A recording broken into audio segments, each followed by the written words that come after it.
Hello, good afternoon.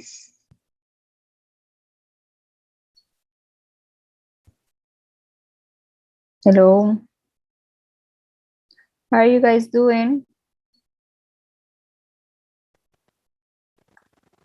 Bueno, primera vez que me contesta un grupo en estos días así.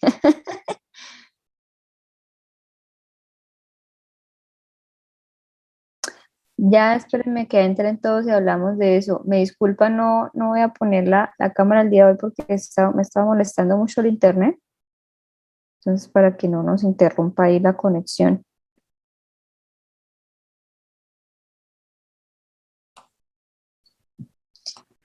Ay, Dios. Vamos a ver que entre más gente. Mm, ok. Let's see. Okay.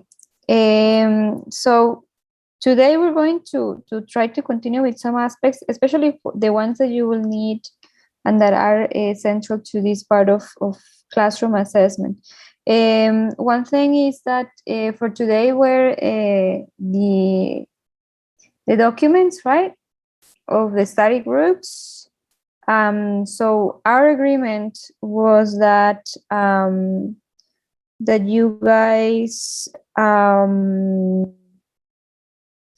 you guys were going to provide the documents and then we'll put them there for consultation, right? That was the agreement.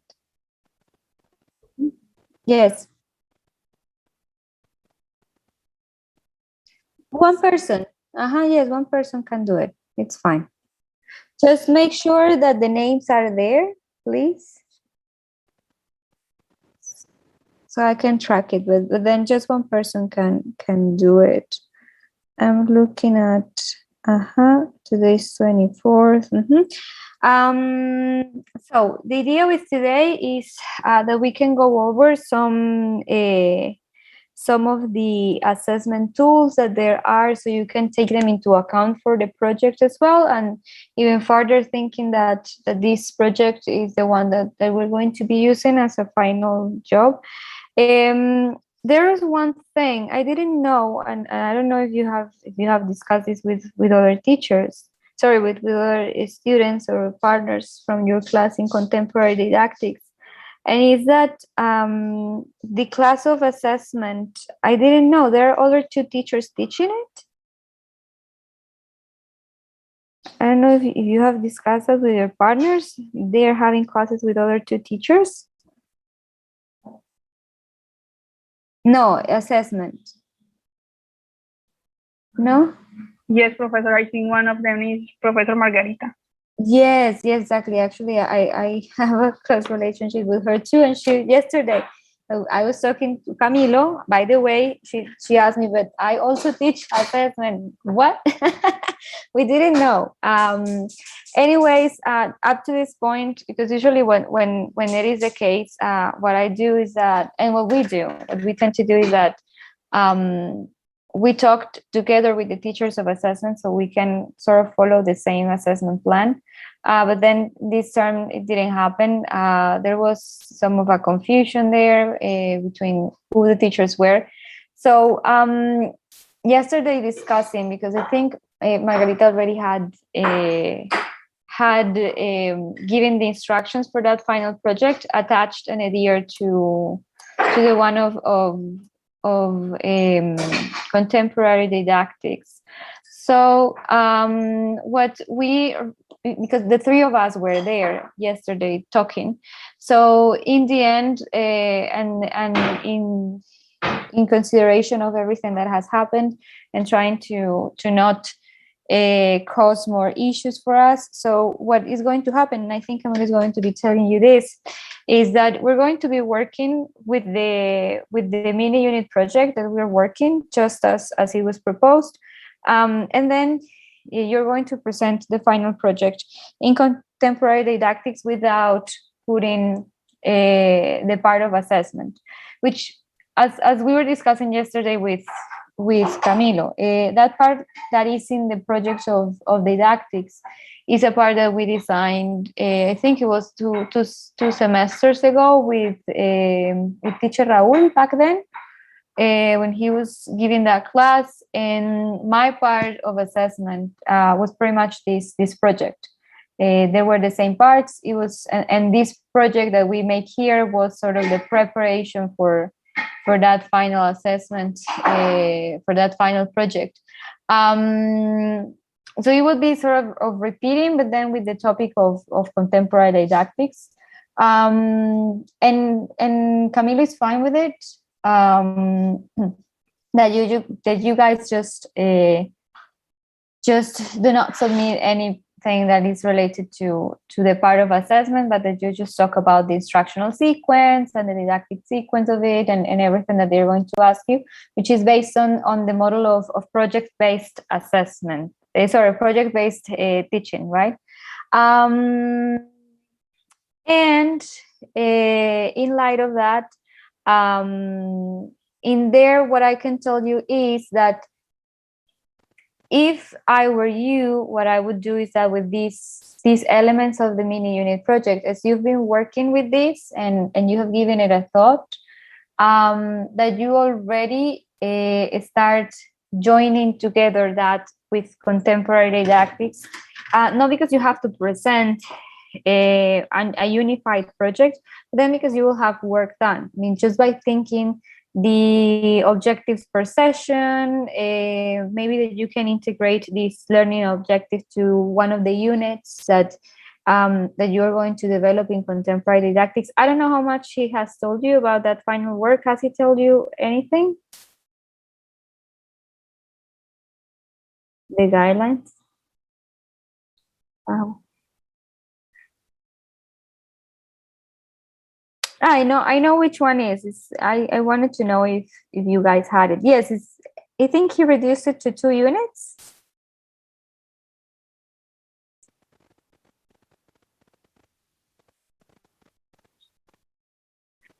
Yes, in the end, we said it's very late for us to do something new or anything. And then thinking, because we have also the test design. And for me, it is important that you also do that activity of designing the test. So we discussed that yesterday, and the agreement was that for you guys that are with me in the project, then that it can go just like that you present the mini unit project in here, and then for the class of contemporary didactics, you just put up with the project that he proposes there. As I said, you can sort of join the two things if you want. Use the same materials. That is completely okay. All right. But then in the end, that is the way that works out the best for all of us as well. I know I've heard from him yesterday that I don't know if he already gave you the guidelines. When did he give you the guidelines?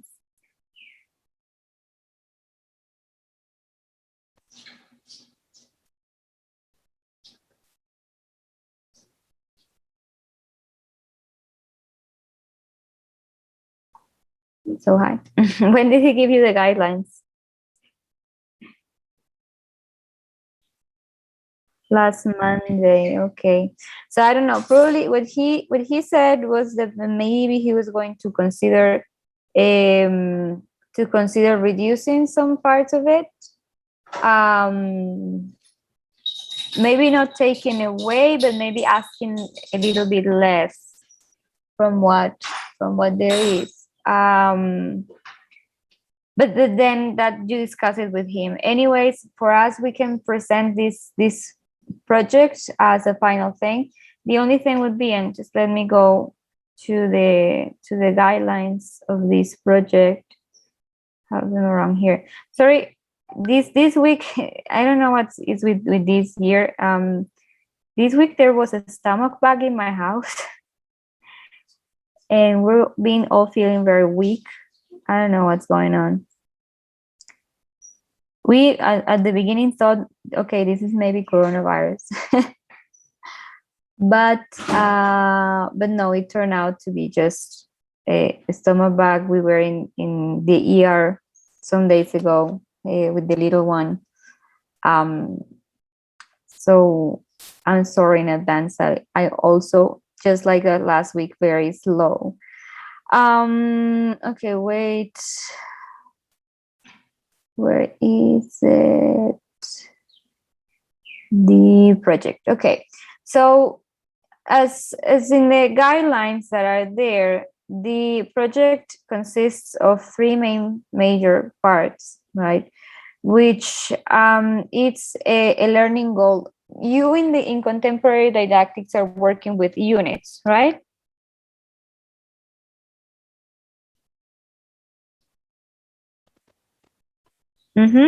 So with that unit, think of this module as putting up a whole unit. Okay, so the learning goal can be part of a learning unit. Well, it's the first thing you have the description. For this chart, and today we're going to revise where you are on this process with this project. So you're going to be discussing how many sessions you're going to compose that unit of, and then look at the didactic sequence. That's why you have to think of the objective of the session. As I said, you can use this as resource for your project of contemporary didactics. So feel free to use anything that you produce here to also use it there.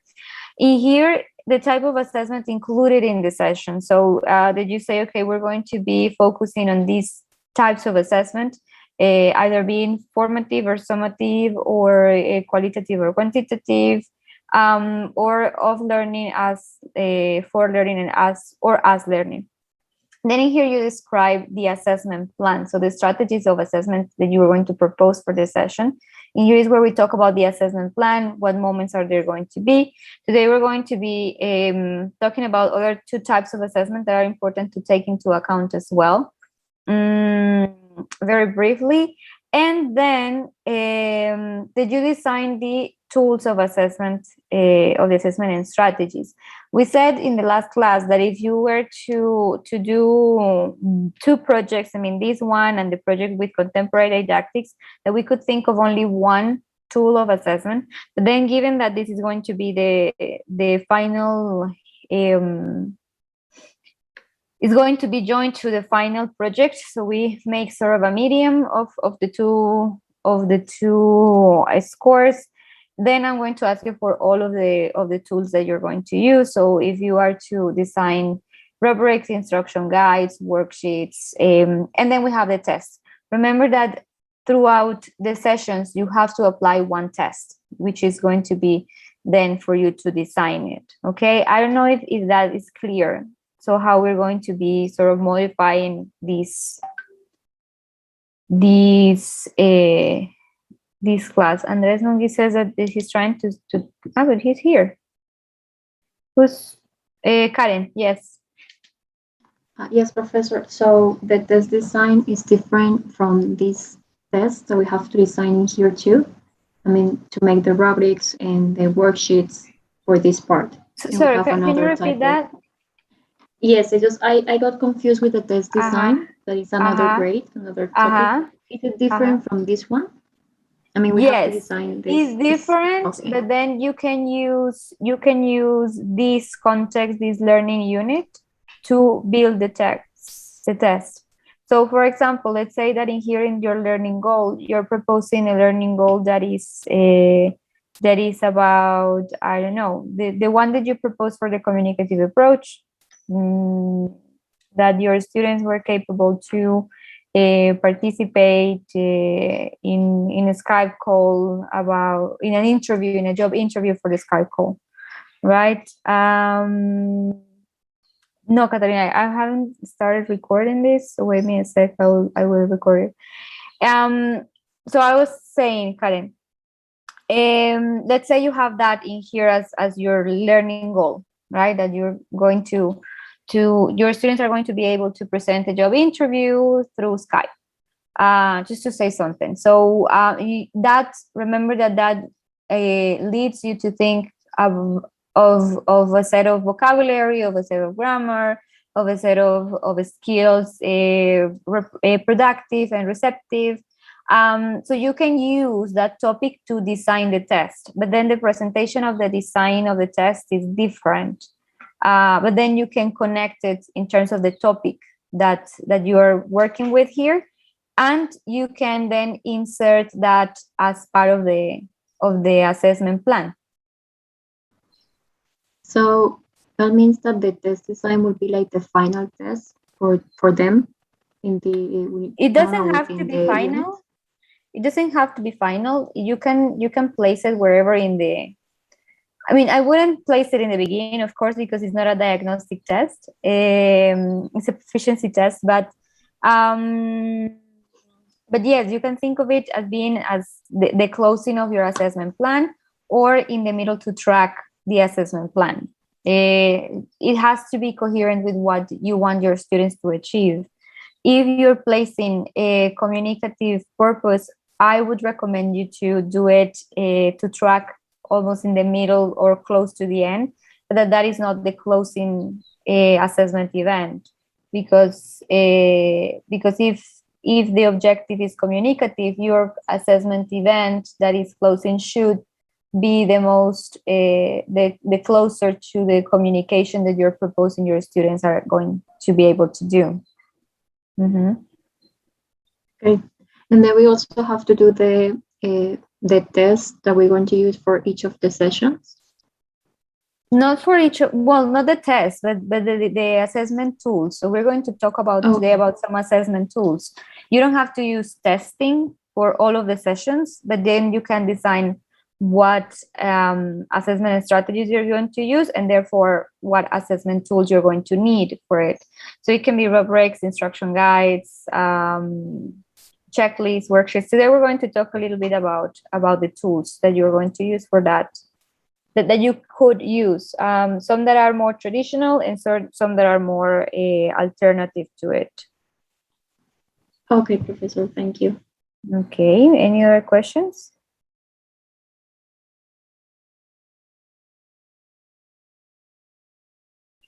So just to sum up what we have said. First, that according to what we discussed with Teacher Camilo, the final work for you of contemporary didactics, you're going to present it as he proposes it without the part of assessment. The final project for this class of assessment is going to be this project, but then the agreement is that you present everything that is proposed here. Second, the test design is something that we're going to be inserting in this assessment plan that you have to create, but then the presentation of the test itself is a different document. So there are two grades, two assessment events out of it. And yes, I think that is sort of the sum up of the two things that we have said. I don't know if there are questions. Yeah, Diego.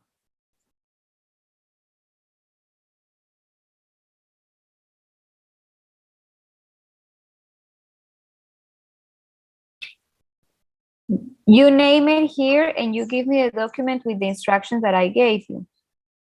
Remember that I gave you the instructions last class? Okay, wait me a sec. If you don't have it, let me refresh your memory. So yes, you naming here where you will place the test in that assessment plan that you have, and then the test is going to be designed for, we said 8th of October, right? Is the date. According to what I have in here. The 8th of October, you're going to give the test analysis, which now is the design of the test, right? And these are the guidelines. So in here you have to design a test that includes at least 2 of the skills, one productive and one receptive. So it can be, I don't know, of your choice. reading and writing, or listening and speaking, or listening and writing. So you decide, right? And then for the submission of it, you must make a report in which you include a first concise description of the context and conditions, which can be the same ones that you are using for the mini unit project, which is going to be our final project. So same information, type of course and institution, purposes of the test, average level of language proficiency of test takers, and time assigned to the overall test. This should be described in no more than 200 words. Then there is the explanation of the structure of the test. So sort of in here, what I want to know is that there was a logic and a rationale behind that design of the test. So what you're going to specify is specific abilities, productive and receptive, that the test will measure, the aspects of language that the test will include. So in terms of grammar or vocabulary, patterns of vocabulary, patterns of phonetic, and the performance, the phonetic performance overall, depending on the ability, of course. If you have a productive ability, which is writing, then the phonetic performance is not there, right? So you revise that with the set of abilities that you choose. You're going to describe what are the parts of the test. So for you to design the test, you have to sit down and think of the structure of it. What are going to be the parts of it? What types of test items are included in each part of the test? So remember which one are the test items, that they can be multiple choice or open-ended questions or gap filling or matching, all of these different test types that you can use. What is their distribution in the test? Remember that the tests need a certain amount of variability for their validity. So it's not that you just use one test item, one type of test item throughout all of the tests, but rather that a combination of them is important for the validity and the reliability of the test. As well, to think that it should go progressively as well, and then that they match the scoring. Remember that the scoring, we think of it in relationship to how much time should the student spend on that test item. If the test item is a test item that allows the student guessing, or if it needs a complex performance that is analytical, that is creative. For example, in the case of open-ended questions, they should be assigned higher values if the production of the student is original, because of the amount of effort and the amount of time that it will demand from the students, right? So those are the things that you should be revising when designing the test. So because of that, you have to then describe what are the times contemplated per part and test items, the overall scoring of the test, and the values assigned to each test item. So in here, the overall values should balance between principles of validity, considering the difficulty and the quantity of actions the students are to do to answer the test item, and practicality, right? The sum of test items that helps evaluators go about this course in a practical way. So those two things are to be present in the design of that test. And then did you put the test just as you would present it to the students? Here, things to remember in that design that maybe are part of the aspects of reliability, that you make clear and ambiguous instructions, and you put all of the marks that are necessary there.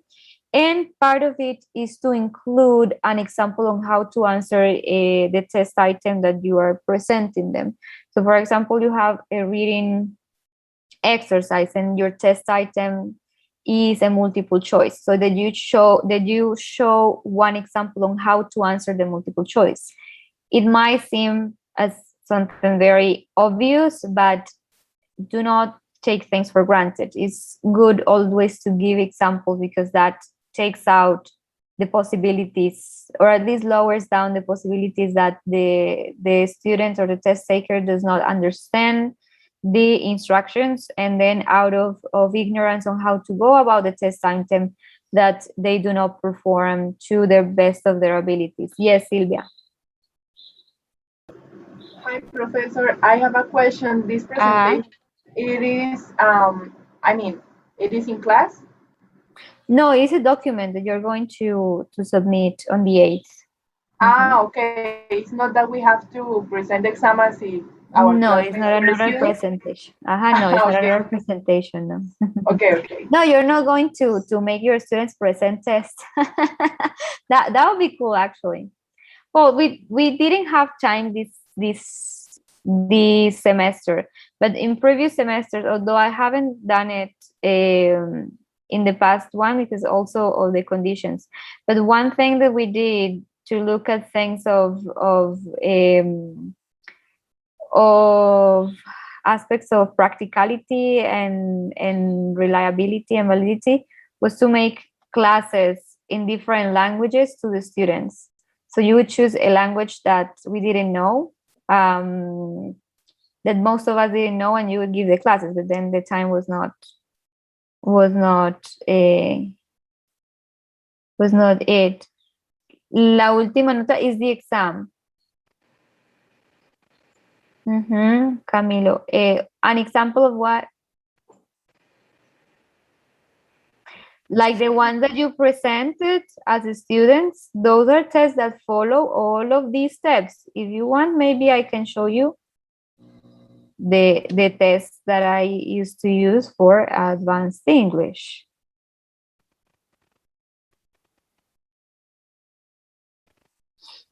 No, because this is the previous terms, what they did was to analyze other tests. Let me see, do I have in here the exams?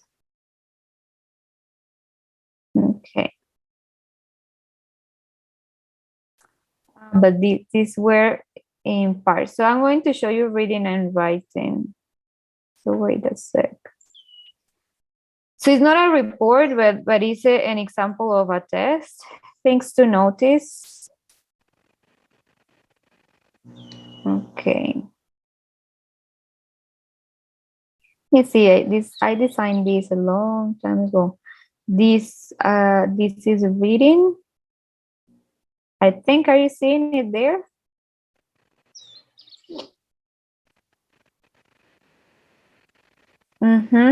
So, can you see it now? Not yet. Okay, wait a sec.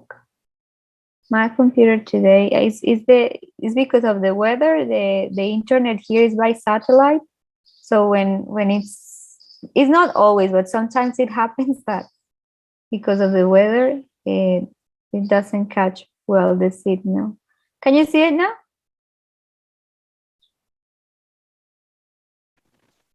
Not yet. ¿Pero qué pasa con esto? ¿O es este? Okay. All right. So this is one that I would use. And then what can I explain to you of this? So first of all, in here, there are the explanations, right? So this was a reading and writing exam. I don't know if this one has the answers. No. So the reading is composed of 3 texts from which you will take the information to answer and complete a set of questions and statements. So see, before anything, there is the explanation of what is going to happen in this section. So the student now knows, okay, there are 3 texts, that in this case was this one, and this final one. This one has the answers, actually. Each of the points count for a 0.2 of the overall score. So in here, why it took the 0.4 of the overall score, because all of the test items were of the same complexity, right? So sort of that was the rationale behind giving the same value. But then, for example, if there was a type of multiple choice in here, that would be different, right? We'll have to lower it down because in that case, then it's easier. It's something that in terms of reliability, you can get out of guessing some of the answers right? So the first and the second part count for 1.4 and 1.6 respectively, and the third for a 2.0 in total. And then there are in the first part, it says this answer points 1 to 7 using the next text. So in there were the text, there was the text, right? So in here is the statements on the test items. So see in here, they try to be unambiguous, but then also very clear. So being unambiguous is not to put a lot of information, but being very assertive with the information that you give, right? So in here, first of all, a first proposition, read the statements. It seems very obvious, but again, don't take anything for granted. People are nervous, usually when they're presenting a test. And then this is a way to guide people throughout that anxiety as well. So read the statements. Each is referring to 2 paragraphs in the text. Write down the corresponding paragraphs for each set of statements. And in here, there is the example.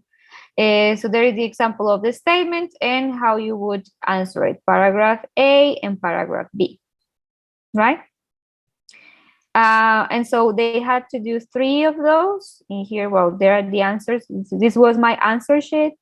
There is that other piece of advice for you in real life.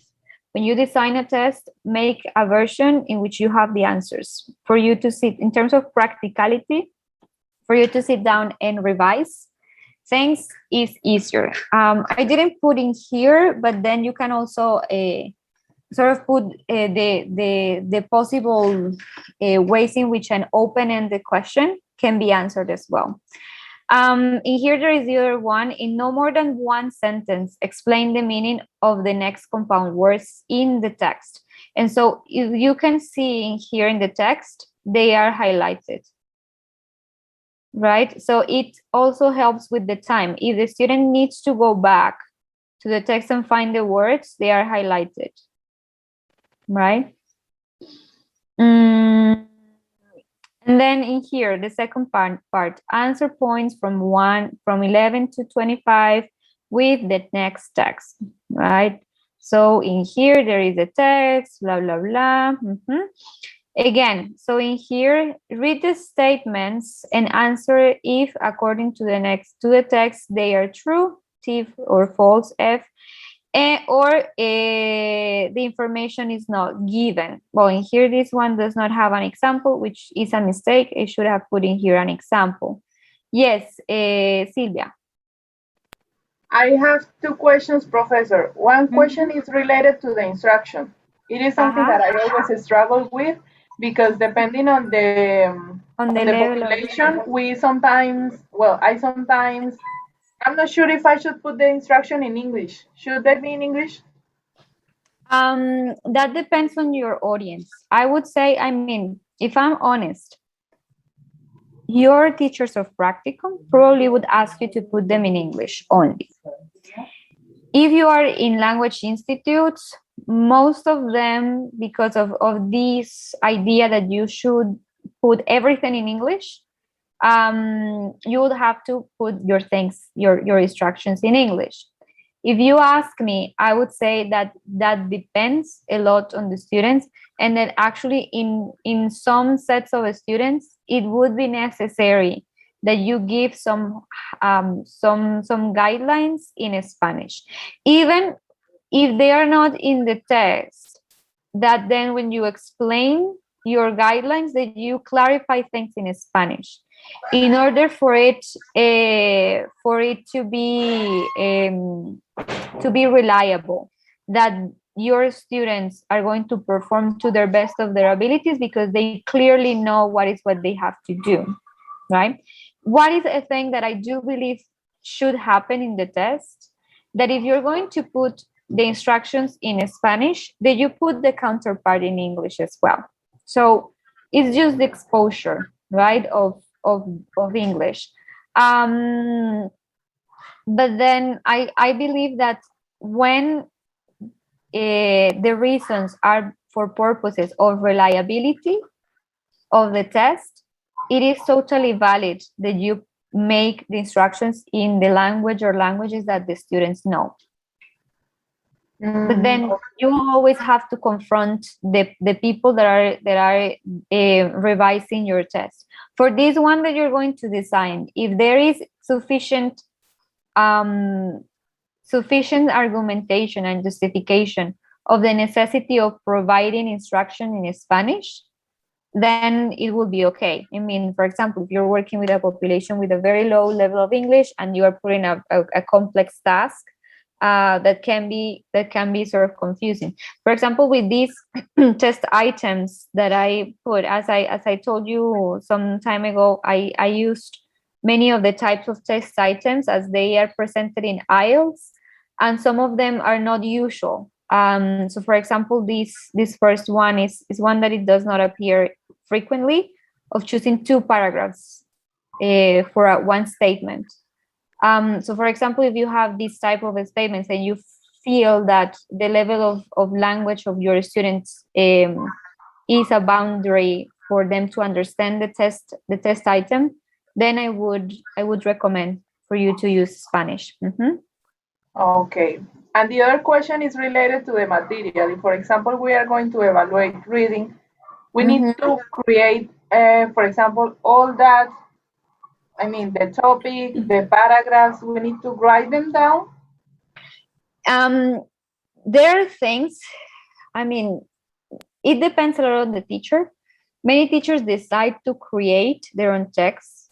I believe that it's better if you take the text from an authentic source, but then that you, if necessary, to make modifications to it, to do it. For example, for these ones, can you wait me a sec? There's another meeting going on here and my voice is going to interrupt them.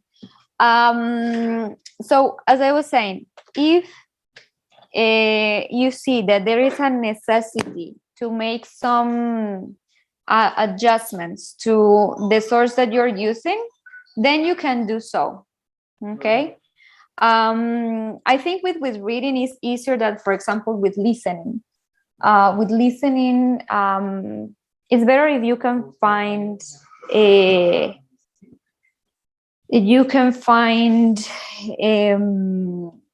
something more authentic to make the assessment of these. But then I'm not going to say that you should go and jump just with the text as they are. If there is a necessity to make the adjustments, do them.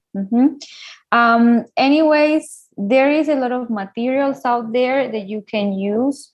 So for example, for you as a teacher, it is totally valid that you take text from other sources, from other teachers. So sort of that exchange of materials, it's fine.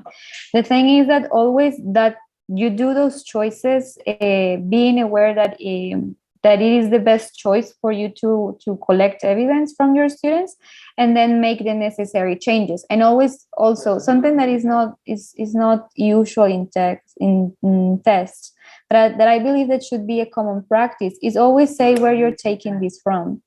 And if you're making adjustments to it, to put that it was adjusted from that.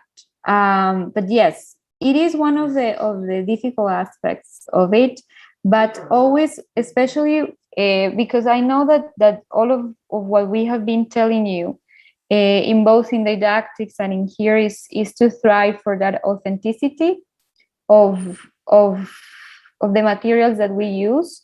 but also understand that it is a whole continuous and progressive process. Therefore, if we're to be using the authentic materials, that they are subjected to adjustments. Yes, Diego.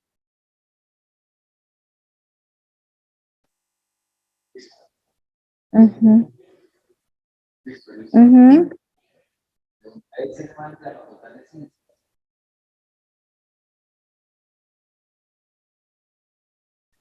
No, wait me a second and we will see if I have in here another example.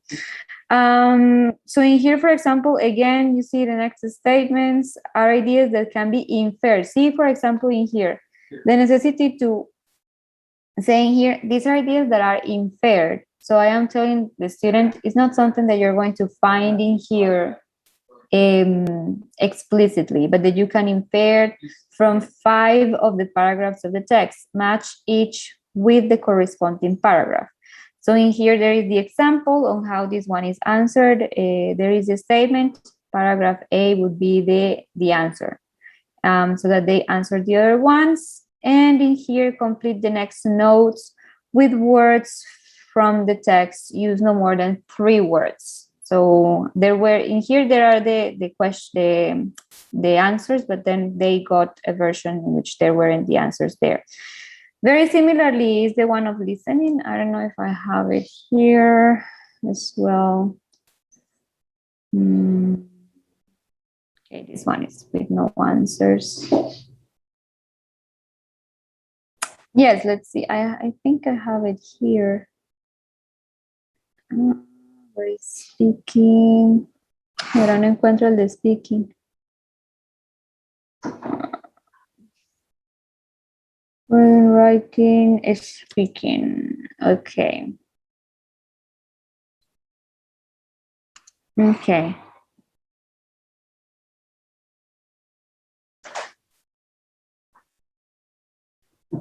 Okay, yes, this is a good example. Remember, this one is an example of speaking for an advanced level, but then don't think that some test items are not suitable for some levels. It's just that you modify the input that you're given for the productive skill, which probably in here the people that already studied everything about productive skills would complement in here as well. That one of the major aspects of assessing productive skills is that that there is a necessity to give some input to make that response, right? So wait, what am I sharing? Wait a sec. So in here, you could think of these type of test items. Think that, for example, for a skill such as speaking, most of it would be open-ended, right? In terms of the test items. But then you could also think of the other test items and make adjustments for they to fit into speaking.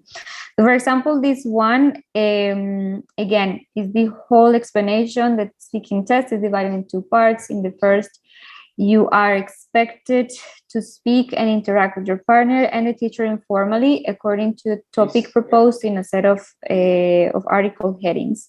In the second one, one of you, here there is are expected to describe, analyze, and comment about data related to a topic formally. Both parts have an equal being, 2.5 each. You will be assessed according to the following. So there was the grammatical resources, the lexical resources, the discourse management, pronunciation, and proper interaction behavior. So in part 1, they chose, in here I put several headings, 3. So I would ask them to name one number from 1 to 3. And then I would show them the heading. So in here, for example, the hidden bias of science's universal language.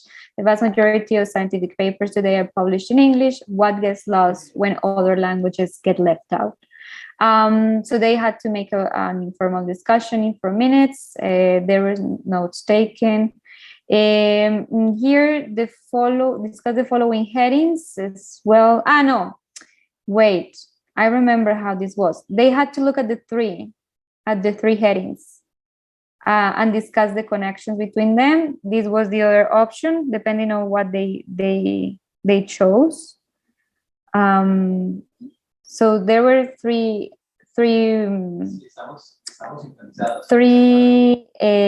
different tests that they could confront, right? And in the part 2, they're going to comment on the topic based on the next data. So they had either this infographic of quantitative data that there was. They had this other quantitative data, right? Or this other quantitative data, and they had to make the analysis in speaking. Here there is another one. So they would give in some time to look at it, and then they will have 3 minutes each of the students to make the analysis of the data. Now, this in here is not, but this was assessed with a rubric, of course. But then I think I don't have in here the rubric. Wait a sec. Yes, I don't have the rubric in here, but the rubric was very similar to the rubrics that that I have shown you for my classes, just that for speaking. So each one of the scriptures, of the criteria would have a descriptor, right? But then there are different ways in which you can make rubrics. Let me show you. So I like to do my rubrics very simple, because in here I prefer clarity with the students, so that it tells them exactly what to do well, right? So sort of in here is it's a rubric of high performance, but then you can do rubrics as well of the performances according to what specifically what number in the score you're going to give them. I'm trying to look for one in here that I've made. But yes, that depends. Let me see. Yes, this is one. This was for one test, from one, how do you call this? For one instrument that we're going to be discussing today, that are portfolios. So portfolios are a very interesting piece. I'm going to show you. This was a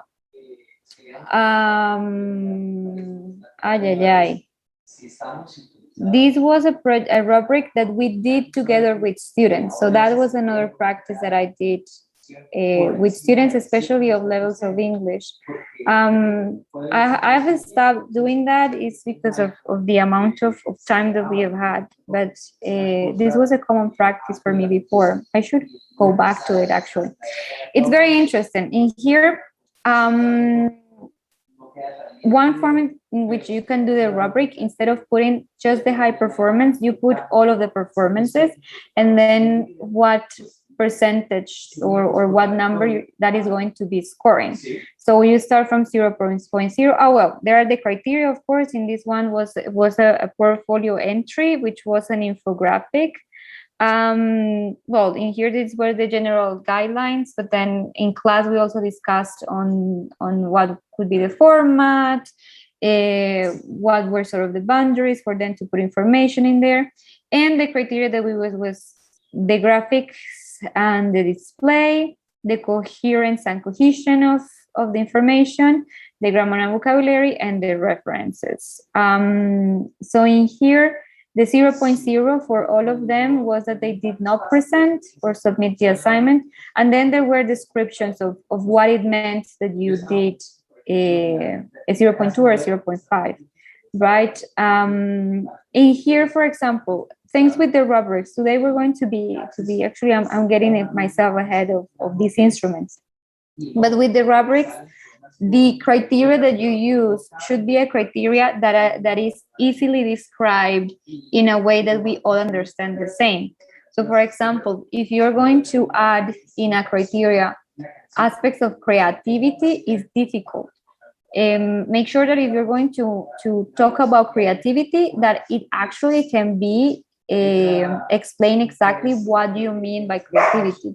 Or, for example, something that used to happen to me with the students when I made the rubrics for them. Usually, how it went was that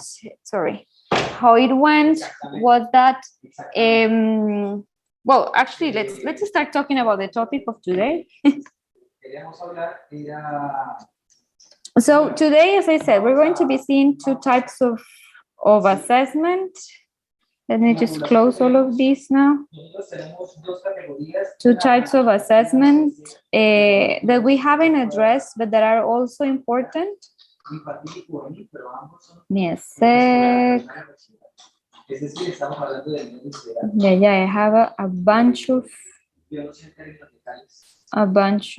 documents open. Determine. Okay. Wait me a sec. Dios mío, tengo un montón de cosas abiertas. This has been a day with a lot of work. My computer shows it. Okay. All right. So we're going to talk about peer assessment and self-assessment, which is part of the differentiations in assessment, which is related to what is the actor that does the assessment. So when we talk about the actors that do the assessment, the most usual one is what we call a heteroassessment, that is that the teacher assesses the students, right? But then within the whole movement of formative assessment and assessment for learning and as learning, the process of assessment of peers assessing each other and then you assessing yourself has become also very popular, and it has proven a lot of benefits for the learning processes of the students. We're going to address these with two videos, one on peer assessment and the other on self-assessment, and then we're going to be discussing some aspects of it. Okay, wait me a sec. So can you tell me if you can hear it? Yes? Yes. Okay, so let's see. Peer assessment is when you have a partner and you both look over your work and you say, and you both list the strengths and weaknesses and you fix it. I feel like I'm next to a teacher, yet I can relate to my peer more because they're basically my age. It was really helpful because sometimes you don't get your ideas straight and forget to include something. But when you look at the rubric, you know what you have to include. Yeah, it helped me because I can see what I did wrong for myself, and then my peers and my friends or whatever, they can tell me, so then I can become better, and they can also become better from reading my work. Through this process, my grading over the years has gone higher for all my students. And it's not because I'm being a generous grader, it's because the kids are so involved in the independent process of learning through peer and self-assessment that they are able to really raise their grade to where they feel it needs to be. Before I was really doing self-assessment, peer assessment, I wasn't really clear to myself what I was teaching. So if I wasn't clear about it, how are the students going to be clear about it? And then when I had to really sit down and think about that, it totally changed my approach to teaching and what the children learn. So, how do you do peer assessment? One way to do peer assessment is to use the ladder of feedback created by David Perkins of Harvard University. This method provides a process of critique that guides students to generate kind, thoughtful, and effective feedback. The ladder of feedback asks students to formulate their assessments in the following way. First, questions of clarification, such as, am I reading this correctly? Second, comments on value. For example, what I think works really well is. Third, comments of concern, such as, what I worry about is. And fourth, suggestions for revision, i.e., maybe this part would work better if you. Students may also base their feedback on the rubric you have created with them for the assignment. It is critical that as students confer, you walk around your classroom to monitor progress and ensure that the ladder of feedback is properly applied, that each student is receiving useful feedback, and as importantly, when your class completes the peer assessment process, students will have ample time to revise their work. Vocabulary that I would try to teach before assessment just never seemed to stick, and now it's like sticking, and they're using it naturally in their speaking. It's amazing that they're able to take ownership of their own work. It's no longer just depending on me to tell them what to do. They're making the decisions themselves. Their advice sometimes is clearer to their peer because it's not coming from an adult, it's coming from someone that's really on their level. They're a little bit more comfortable to hear the criticism from their peer, as well as the values and compliments that is in their work from their peers. And I'm always amazed at what they're able to articulate. It's often better than what I would say. Peer assessment allows me to understand other people's opinion about my work, and because after self-assessment you think it's perfect, but then you have to make other people think it's perfect also. So you have to have a classmate or a group of people view it, so it can help you better understand other people's opinion, not just your own. Actually, it makes me think, wow, I actually should change this. And in the end, my work turns out really good because of all the editing. By trying assessment, you're going to learn what it is you're trying to teach. The greatest discovery for me is how much power this gives my students as learners.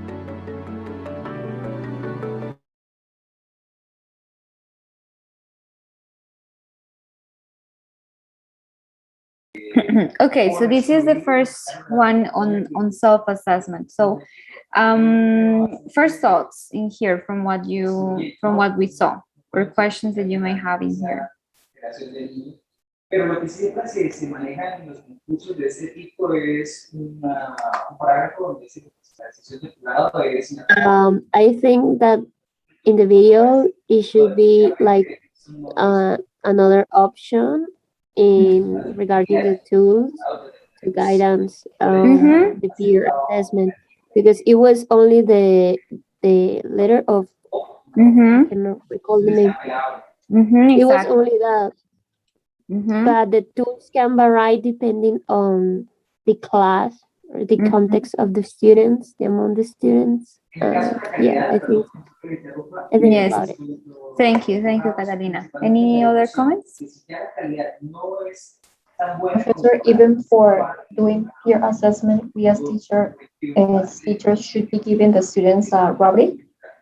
Yes, and in there, see, I think that is one of the discussions that for me we're still to have in education, in language education as well.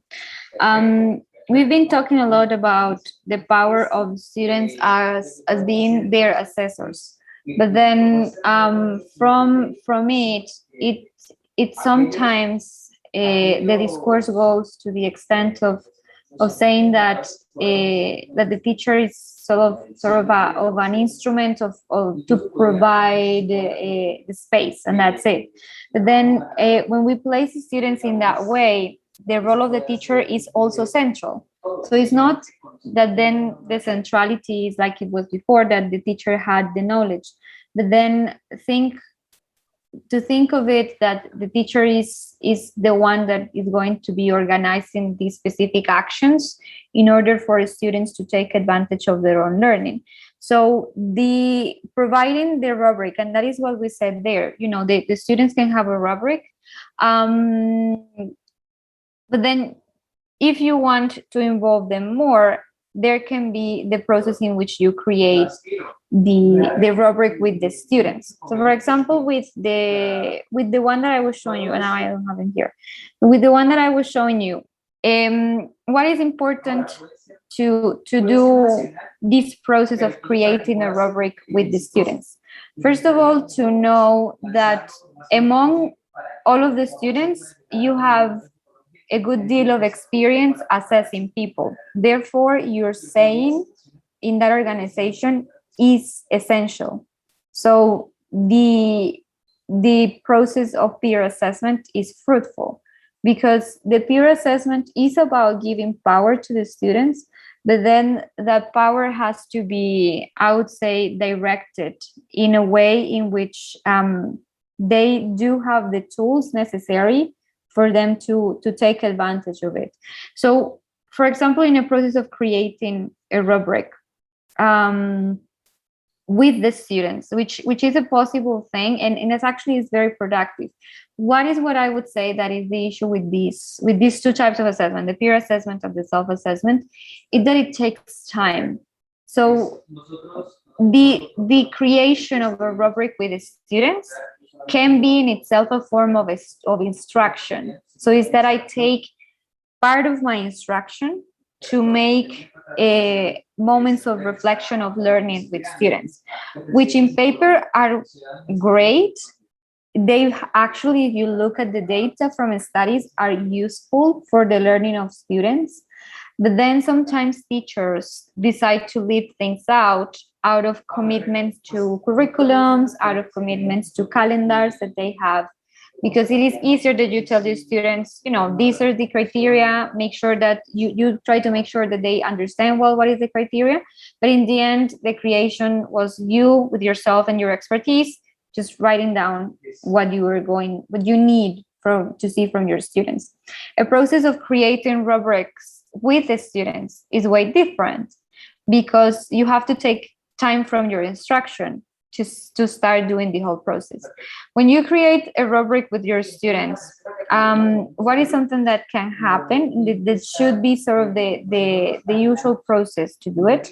First of all, it is important to go and analyze with students the learning goal or the objective of the assessment that you're going to be that they are going to be presenting. So that in the beginning, before we talk about criteria, before we talk about scores and the performance, that you make sure that everybody understands where we're going to get, or what is the intention that we have from those instructions, and what are the abilities that they are supposed to achieve. So after there is that understanding, then you start talking about criteria. So you can, with the students, make a brainstorming of what your students and you consider to be important to revise in that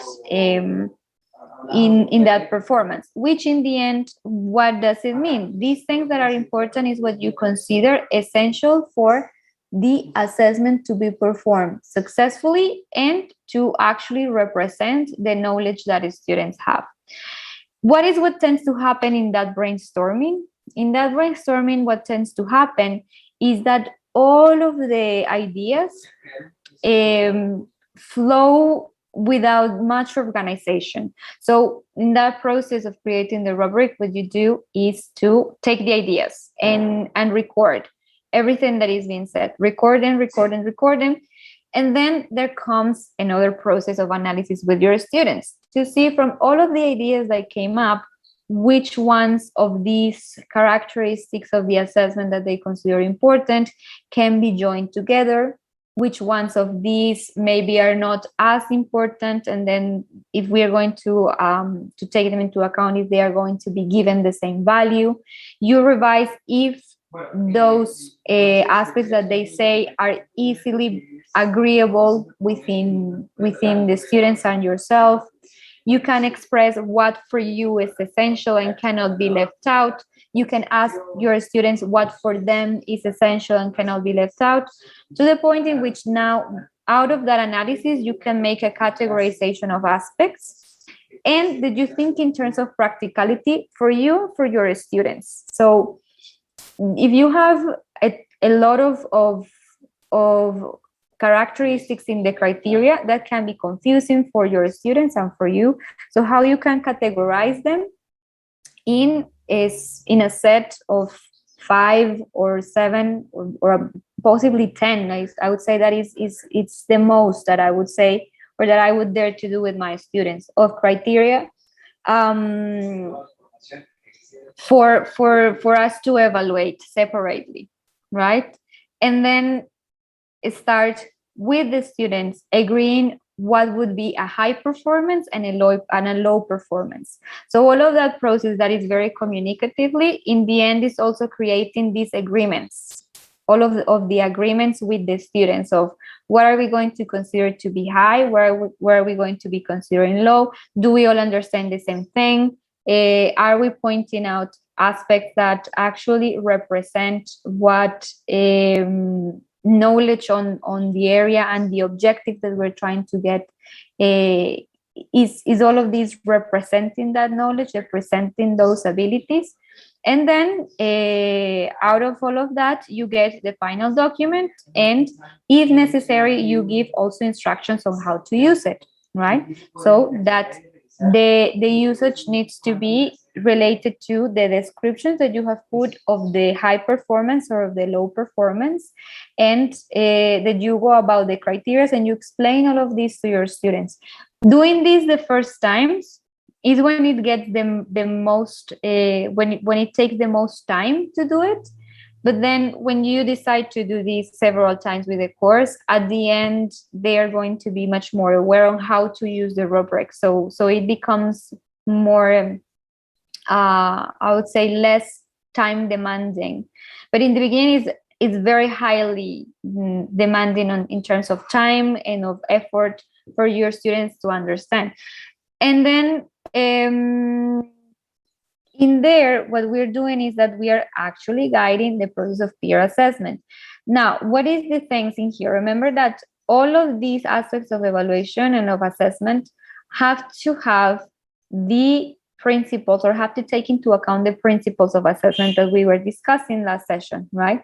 So those aspects were the aspects of practicality, of reliability, of validity, and of washback or beneficial consequence, to the point that then if you do a peer assessment, that then the value of all of these efforts, because see that if we do it well, we create the rubrics with the students, if we explain how the rubric is used, and we go through all of this analysis of the work of students, then it is a lot of it's a lot of the process and of work that students are putting into their own learning. Therefore, it should be represented into the percentage that you're giving to the notes, okay? To the grades. Can you wait me 1 sec, please? Me one sec. I will be back in a minute.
I'm sorry, is that the kid just came from school. So, as I was saying, in terms of the principles of assessment, you have to further these processes of peer assessment, of self-assessment that we're going to be seeing. You have to also take into account those things, because in the end, these are bounded to the same principles as a test. Just that then you have to think in terms of practicality, and I would say that practicality for this is one of the critical aspects of the assessment, because many teachers believe that maybe the validity of it or the reliability of it is not well. But see that if you do it well, actually you're making sure of the information that your students are going to give you. But then it is very time consuming if you try to do it well. Think of it also of self-assessment. Have you ever been in processes of self-assessment? Yes. How has your experience been?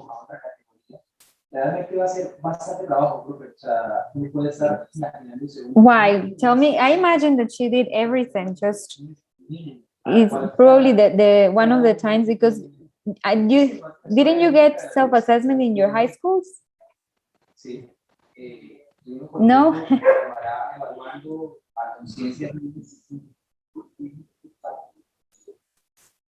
Justamente por eso pensamos en dos categorías a nivel departamental, imaginándonos la capacidad que podríamos tener nosotros para tener en cuenta nuestras comunidades y la trabajo, que se prepara para este. Y pues eso, pero yo entiendo que la universidad siempre tiene su forma de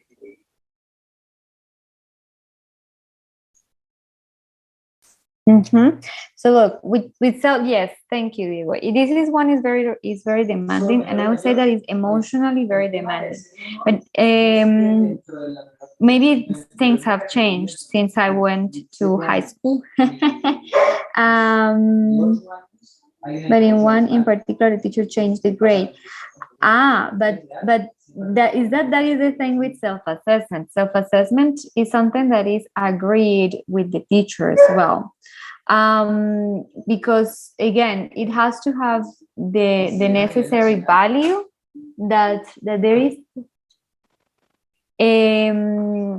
But then it's something mediated with the teacher, and it should le preguntaba a uno cuánto se merecía.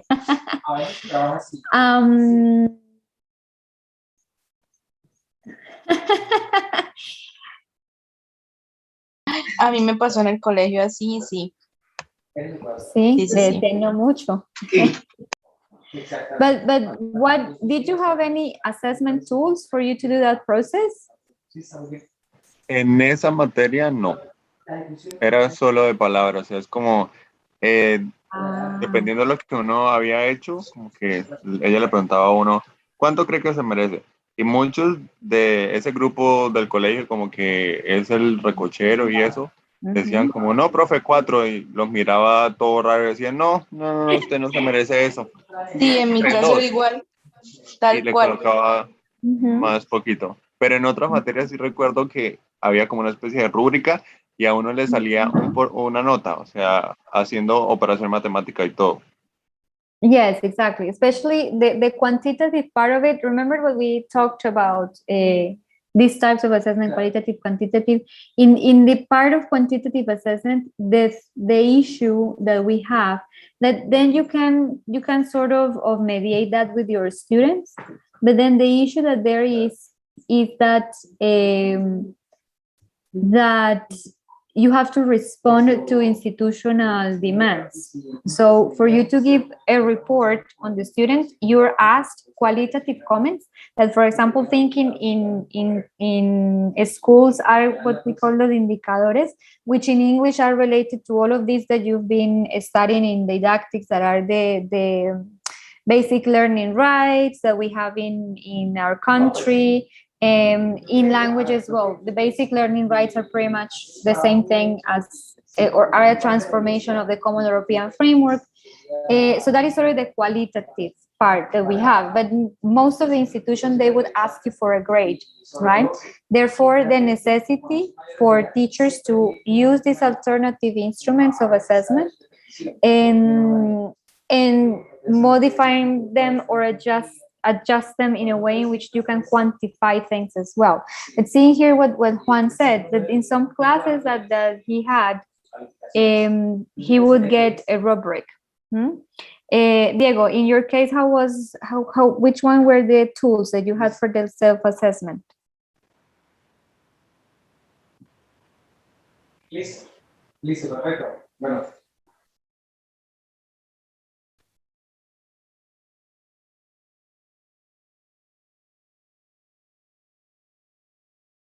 Mm-hmm. Mm-hmm.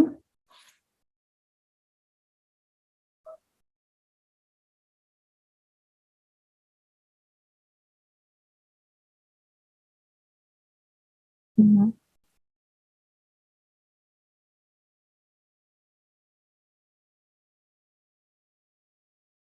Mm-hmm. Yes. Mm-hmm. But seeing there, remember that the different types of assessment are classified depending on the different factors. So formative and summative, according to how it is contemplated inside the class, qualitative and quantitative, how you're doing it, how you're measuring or making judgments. All of that, right? The same goes with the actors of assessment. So when they're the actors of assessment, you can talk about peer assessment, that are your peers doing the assessment. You can talk about self-assessment, that is you doing the assessment. You can talk about assessment, which is the teacher involved in there. But then there is the co-assessment, which means that all of the actors get together, and then at the end is the agreement of everyone, which is very complex in its own right. So you guys said that the rubric was created with you. That, for example, shows what I was telling you, the whole process, the very complex process of really doing peer assessment or really doing self-assessment. The process of doing self-assessment, I would say, in my opinion, the best way to do it is when you create the instruments with the students, when you create the tools with the students. Why? Because in there you make sure that first, there are several aspects to it. First, that the students have a say in the creation of the tools that are going to mediate that process of assessment. First is going to give them this feel of ownership, right, of the tools. So it sort of this was an agreement which I contributed to create as well. So that also feels as in the sense of ownership of the process. Second, it also thrives for the understanding of what is being assessed, because the student is also involved into creating that piece, which in the end, a tool of assessment is a discursive piece, and that discursive piece, if it is created with others, in that creation, there has to be a lot of interaction, a lot of agreements, which then becomes the assessment tool in itself, a communication tool with the students. But then what happens? That is very time consuming. That is why many teachers decide not to do it. It cannot be practical sometimes. So self-assessment can also be made without you creating the rubrics with your students. You can give the rubric to your students. So for example, as Diana asked, in this process, can you give the students your tools? Yes, you can. It maybe you take that decision out of reasons of your own context.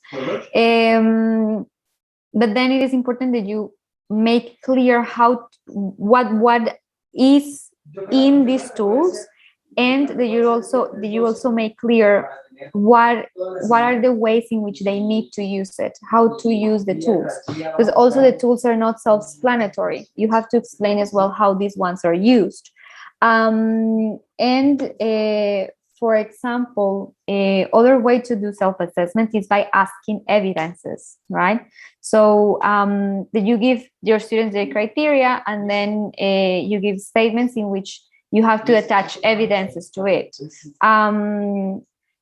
The evidences are for the teacher, but also for the student. So it is a way that is more reflective and that is, I would say, with a higher validity, because the student has to go and actually recognize what were the things that were achieved successfully and the things that were not achieved successfully. So that is the thing with those two types of assessment.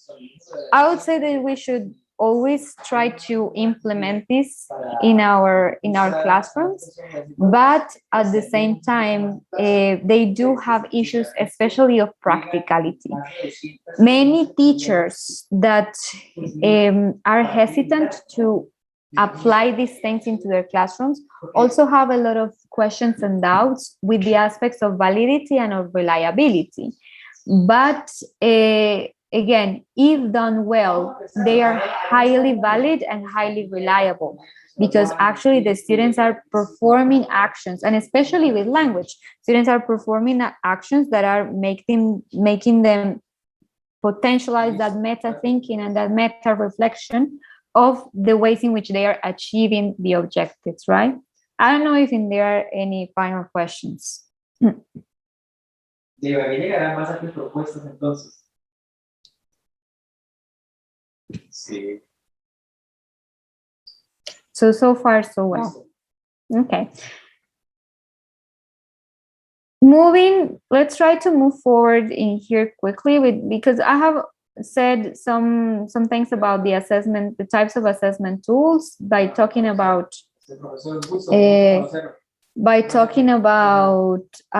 these types of assessment, but then that we can have a big portion of the next hour revising the objectives with your final project and what you're doing with it. Okay, so when we talk about the assessment tools, what we are talking about is about these physical or these concrete elements that mediate those assessment events that you create.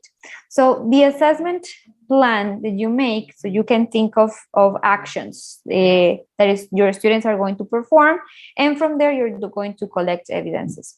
So for those assessment events to happen, there are going to be necessary that you create or use a set of objects that are going to make these assessment events possible, right? Now, the different objects that we use for these events of assessment can come in various shapes and forms. They can be designed by the teachers, they can be designed by the institutions, but then in the end, they appeal to different necessities that we have during the assessment events, before the assessment events, and after the assessment events. So this can be, when we think about elements or tools before the assessment event, are related to the ways in which we have concrete elements, concrete objects that are going to communicate to the students what to do for them to perform in that assessment event. Then during it, if it is necessary, also to keep in mind these instructions or in that moment that you're taking notes, so that you have the necessary tools to collect the evidence. Because the evidence then needs to be recorded in some shape and form. And then after the assessment event, that you have the necessary tools for you to make the judgments, either that they are qualitative or quantitative. Then these are the different objects that would be included. Sometimes, as I said, these objects are given to you, and sometimes these are objects that you have to create. Now, within those assessment tools, then we can sort of categorize them into all of these actions in which we create these different assessment tools. We can categorize them into these ones that we are going to see here. Of course, this is not a limited list, but I think this is a thorough list of things that we could do, especially for language education. The ones that are in red are assessment tools that tend to be more usual in alternative ways of assessment, so are very well suited for processes of formative assessment, or for processes of qualitative assessment, or for processes of assessment for learning and as learning. And it is related to the ways in which these assessment tools have the capacity to hold a lot of information from the performance of students in the end, right? So we have, we're going to see each one as they are listed here. So first of all is the assessment tool of observation. So this is an assessment tool that is more from the part of the teacher, although this is something that if you would like to make a transformation to cross it with your students so that your students also do observation of the classes, you may do so. And in here, this would be a form in which you are assessing the continuous process because you are taking notes from what is occurring inside the instruction, right? And you're making observations on the daily reading, the writing, the listening, all of these experiences, right? Now, what is the challenge with observations? The challenge with observations is that there isn't sort of one standard way to structure the observation that you're going to do. So this proposes a challenge from the teacher that can be time consuming, that is to make the proposal on how that observation is going to go and how to systematize it, right? So in here, the observation would come with a physical object that would be the form either that is digital or that is physical, that you record your observations. And in here, these make room for qualitative details on what the students are doing. These observation tools are also a good way to track the programs of the group overall. And then in here, what is interesting of observation as a tool, as a tool of assessment, is that it also facilitates processes of self-assessment for the teacher and for his or her teaching practices. Because in there you will have rich data that is collected and that is made systematic of your own teaching practices. By talking about your students, you will necessarily will be talking and discussing your own teaching practices. Because of its nature that is very open and that it includes a lot of the qualitative comments of the teachers, that is why it's not usual to see this for summative assessment, because in here it is impossible that we do observation for just summative assessment, as this necessarily records the continuous progression of the instruction and of the students. And also, the systematization that you do from observation is more related to the content and the activities, the quality of the activities inside classes. It's not so much about giving percentages of giving grades, right? Another one that can be, this is more personal. In here, I would say that observation needs to be more structured, so you know exactly what you're observing. But then there are the anecdotal records, that this is also from the part of the teacher. So in here, another thing, and is that for you to make assessment from your students is not always that you do, that you make your students produce things, but then you as a teacher can also make your own records of what happens inside the class. With the anecdotal records, think of it as a diary, as when you have a diary of what is going on in your class. So in here can be just, accounts of what happens throughout the classroom. And then what is interesting about the anecdotal records in the form of diaries, first of all, is that in terms of chronologically, how you organize information is interesting, seeing that in perspective of how chronologically your classes evolve and your students evolve. But then usually when we talk about diaries, we include much more details of the behavior and aspects that are external to just the abilities with language, but then other things that can be affecting the the progress of students. So this is a way to assess how the teaching is going as well, right? In here, this is very demanding. Now, the picture that I found was, writing of it, but think that you can use any shape or form to record these anecdotal records. So think, for example, of diaries from which you can make voices and notes that are recorded from your voice. Now, what the voice recordings can be practical on how to record what has happened timely in there, but then coming back to them can be what is not practical. So it's in there, you as a teacher would make decisions according to how it works better for you and how you have times to go back to the anecdotal records. Some guidelines that you can think of these anecdotal records to record the observation. So this is a lot of this is used extensively, for example, in studies of ethnographic records of classrooms, and is used as a form of assessing what is happening in the classroom.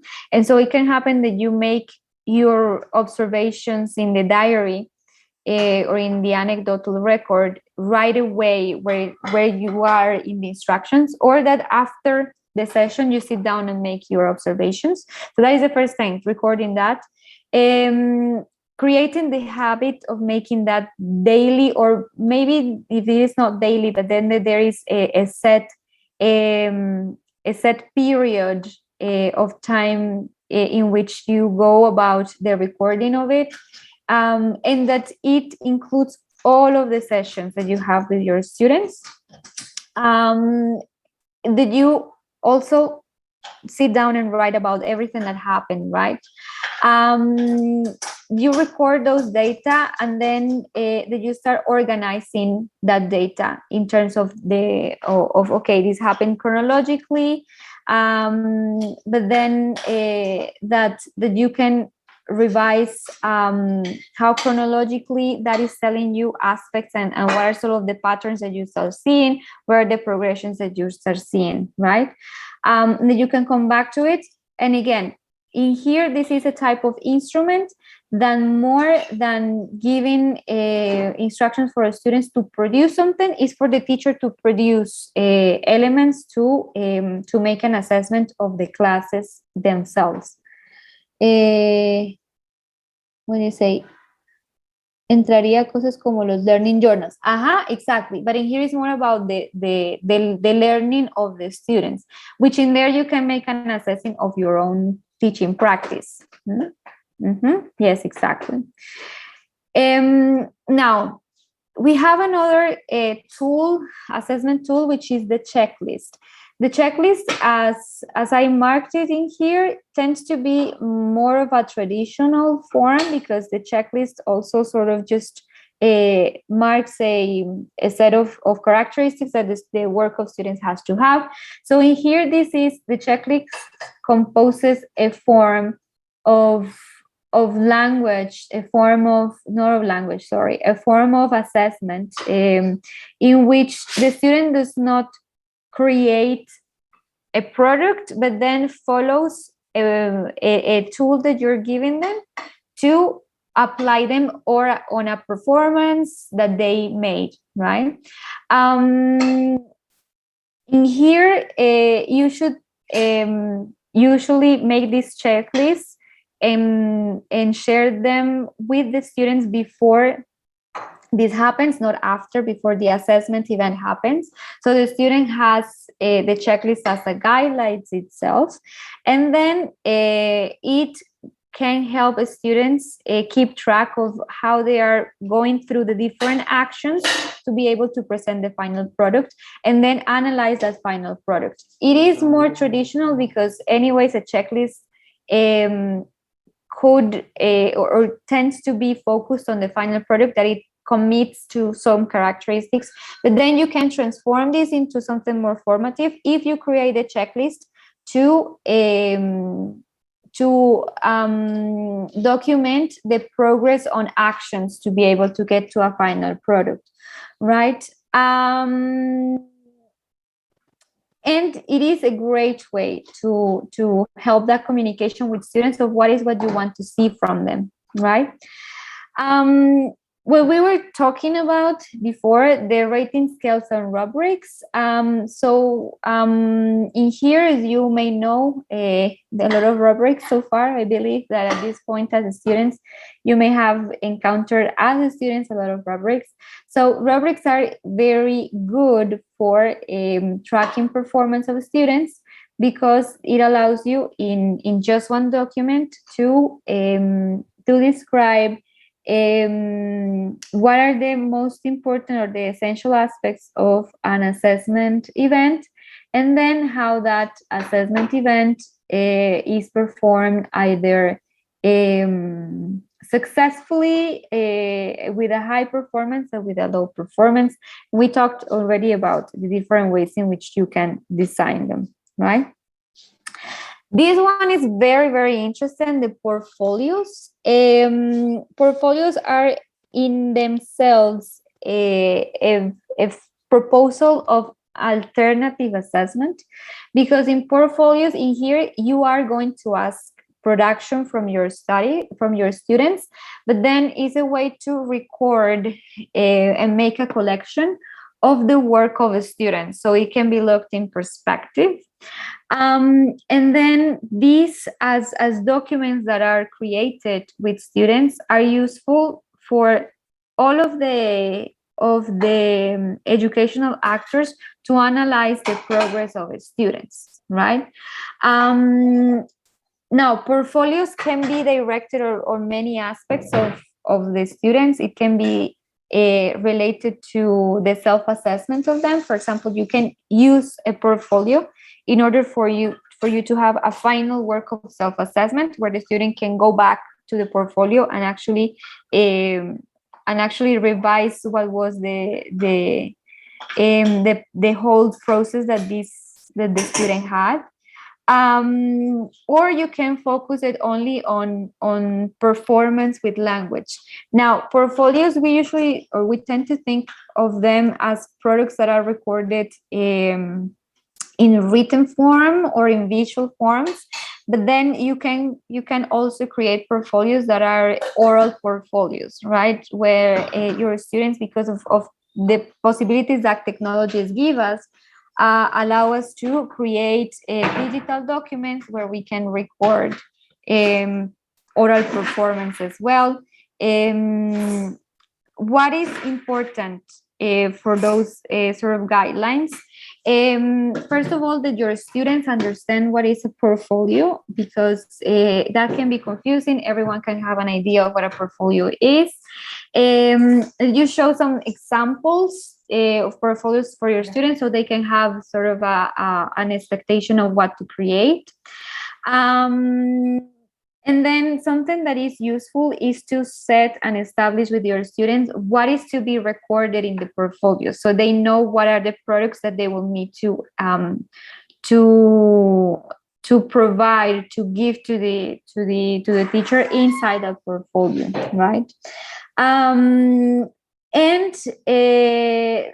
I would say that for that portfolio, it's also important that you propose a calendar where you and your students are constantly checking how you're recording the progress, because one issue with these continuous forms of assessment is that if you do not establish time within the instruction that tells your students to be constantly checking, people can leave things at the end, so it loses the purpose of the assessment tool. And then finally, there are the interviews and conferences. So in there, this can be formal or it can be informal, so that you establish an interview. And now why we have interviews and conferences. So interviews are that you have a set of questions that you with each student would do. Or conferences can be also thought as group participation to a performance, right?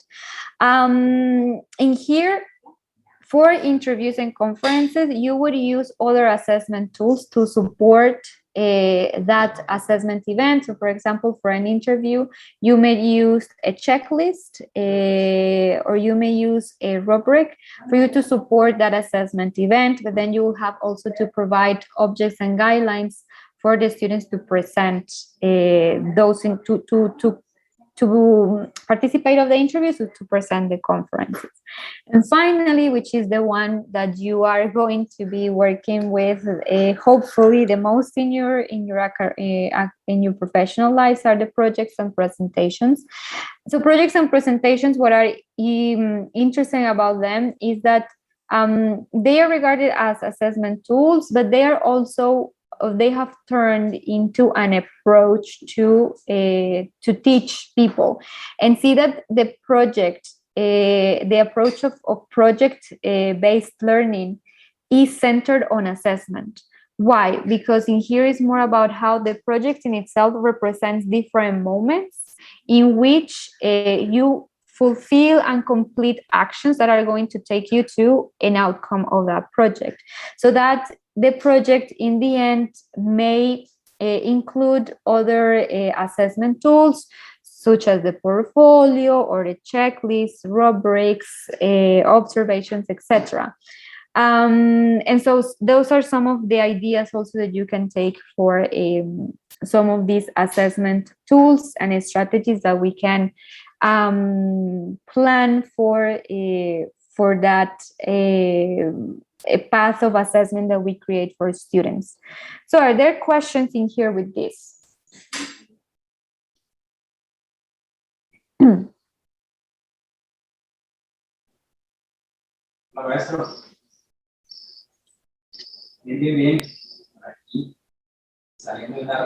No questions? Yes, Diego. Professor, can we make tests to evaluate a project? Can you make tests? Yes. For a project, yes, you could make the test as a project, but then again, it is true that some of the assessment tools are more restrictive for certain types of assessment, but then there are ways in which the teacher can create opportunities to use these traditional assessment tools into more alternative ways to do assessment. I wouldn't say that the test can be the project in itself, but the test can be involved in the process of a project, right? So that the test is not the only or is not the final outcome, just because the test is very restrictive in showing in recording and evidencing all of the actions that students get to make an outcome of a project. So if you make of a test a project, the limitation of the test is that the test in itself holds what are the correct or the incorrect answers, right? So it limits a lot the continuous process. But then how a test could be involved in a project. So I don't know if I already told you of one experience of a teacher that I met. That was how he used a test as a suggestive way to tell the students how to prepare themselves to teach what they needed to answer in the test, to take students of a higher level to test them to see if they knew these aspects. So it was a class of mathematics. So what he did is that he had to make a test. So to tell you the whole story, he had to make the test to these students. These were fifth graders. And they did the test. They scored very badly. So he thought, I had to do something. So students were sort of sad that they didn't get well the test. So trying to motivate them, he said, don't worry, we're going to see how we make this up, that you can understand this, because I bet that if you go and ask the students of 11th grade, this was for 5th graders. If you go and ask the students of 11th grade, you're going to see that they don't know these things either. So they started with the discussion, and the students said, why don't we go and test them to see if they know it? So in agreement with the teacher of 11th grade, they went, applied the same test, and the students of 11th grade scored very low as well. So he said, okay, we're going to do a project in which we can teach the students of 11th grade how to answer that test. So the test in itself was sort of the assessment tool that started everything, because they did the analysis of, okay, what were the correct answers, why these were the correct answers. They went back into the instruction of the topics. The students, the 5th graders, these little kids, were prepared with the teacher to explain the topic to the 11th graders that were teenagers or even grown-ups. And they made sessions with these two groups of the students in which the little ones explained the topics to the older ones. And the students presented, the 11th graders presented the test again, and they scored better. So what it started with just a test became in a whole project. But in here, the whole project, you see that we couldn't say, is that the test in the end was the outcome, but then the continuous process of how the students sit down and analyze the correct and incorrect answers, went back in the material, had to understand really well to teach others, the action of going there and teaching others, and then applying the test to other students. We wouldn't say that then from all of those actions, there is just one that matters the most, but it is continuous assessment. See, so you can transform these tools, these traditional tools, into more alternative ways, but then leaving them, for example, the test, as just the outcome of an alternative process is very limited. It's not, there are no a lot of possibilities in there. I don't know if that helps, Karen. Yes, Professor. I was just thinking that the final project for current tactics, it's project-based learning. So in here, we should be able to match it to assessment. Then I was thinking, how can we make a test based on the project learning? Because your test doesn't have to be the last thing that you do with your students. It can be included into the assessment plan. Okay, then it could be also formative, because in project-based learning, yes, it's more the formative assessment. Exactly. So think, for example, that at some point you make the test and then you can use the test as a way to continue that formative assessment, the results of the test. So it's not that you just give the grade to the students, but then that the test can be part of the project, but not as the outcome of the project. So just because a test is a test, and we tend to think of test as just summative, it is summative, but it doesn't have summative of the whole learning unit. It can be summative to a moment of the instruction. And then those results, you can use them as a way to continue your formative and continuous assessment. I don't know if that is clear. Yes, Professor, it's better. Okay. Any other questions?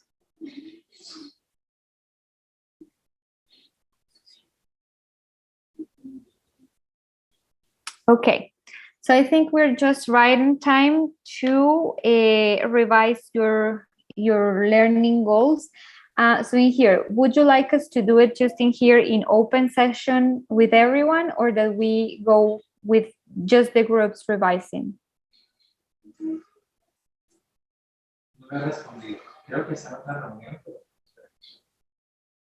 So in here, open for everyone.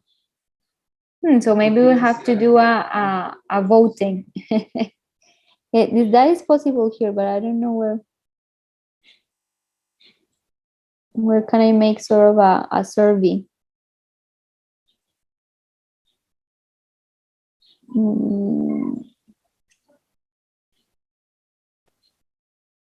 I think in the group, so you can ask specific questions. Okay.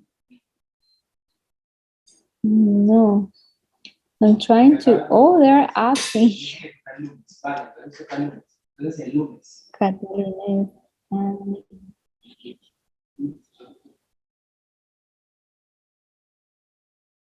Yes. Mm-hmm.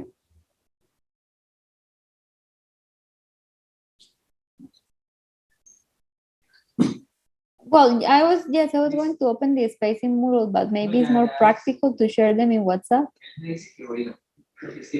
Yes, thank you. Thank you very much. So I don't know. Wait, I'm looking where I can make the voting. I did it once a long time ago. Now I can't find it. Okay, let's do it in the groups, but then you have to remind me.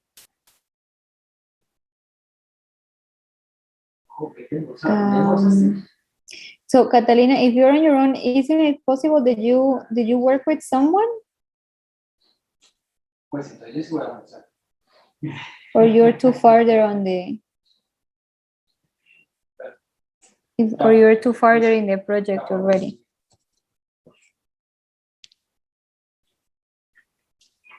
No?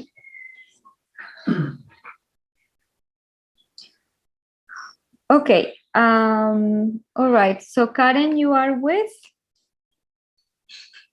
Yes, Professor. With Diego, Sharon, and Alice. Okay, wait, Sharon. Alice, Diego. Okay. Simon, who are you with? I think with Kevin, Laura, and Natalia.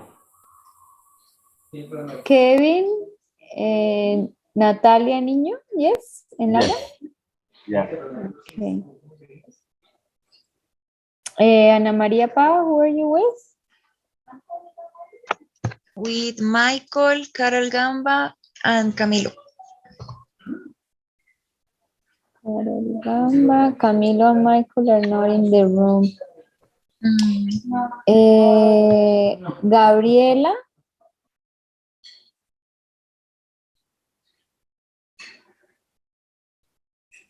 Gabriela. Who is with Gabriela? Gabriela Rodriguez, Professor. Yes. With me, Natalie.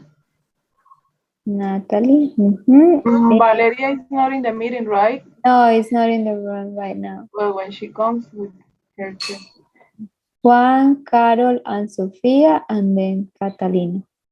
So if for one group it's okay to work, except the ones that have 4 people. For the groups that have 4 people, you are already with the numbers, the maximum numbers of integrants per group. And then if someone would like to work it with Catalina, it's fine with me. Okay. Anyways, I'm going to be putting you here. All right, so you can start or keep working on it. Maybe it will take me some minutes to get to your room because it is sort of a list. But then be patient, I will be there in a couple of minutes.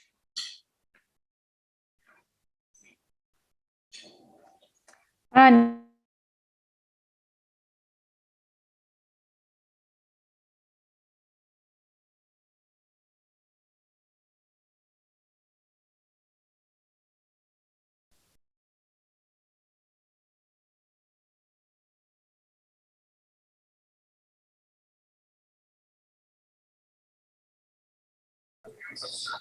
Oli. Chicos, estaba teniendo un colapso mental. No sé si se dieron cuenta, porque sentía que no sé cómo vamos a hacer nuestro test. O basado en lo que estamos evaluando, o sea, como en la obra de teatro que estamos haciendo.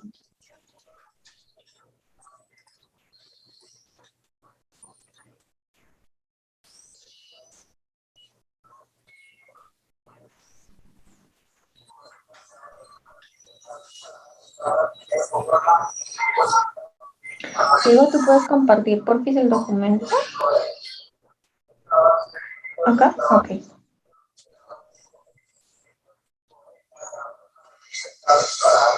Oh my God. Ok. Sí, es que hay una parte que hay summative. Yo me acuerdo que había una parte que estaba como el summative assessment.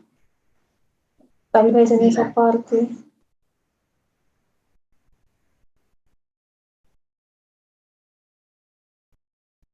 Sí.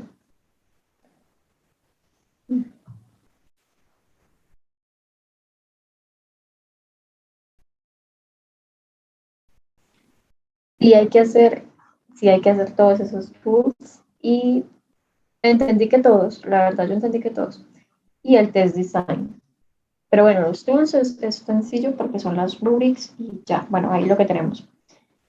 Pero lo complicado es el test, porque no sé, o sea, cómo lo haríamos, en qué estructura para evaluar eso que queremos evaluar. Uf, vale. Hello.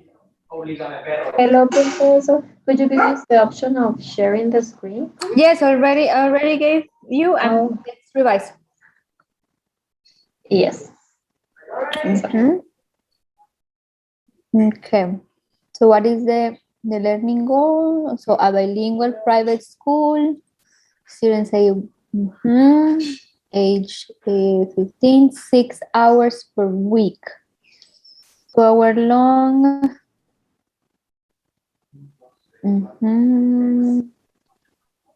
Okay. Is this from real life or you just invented the? Okay.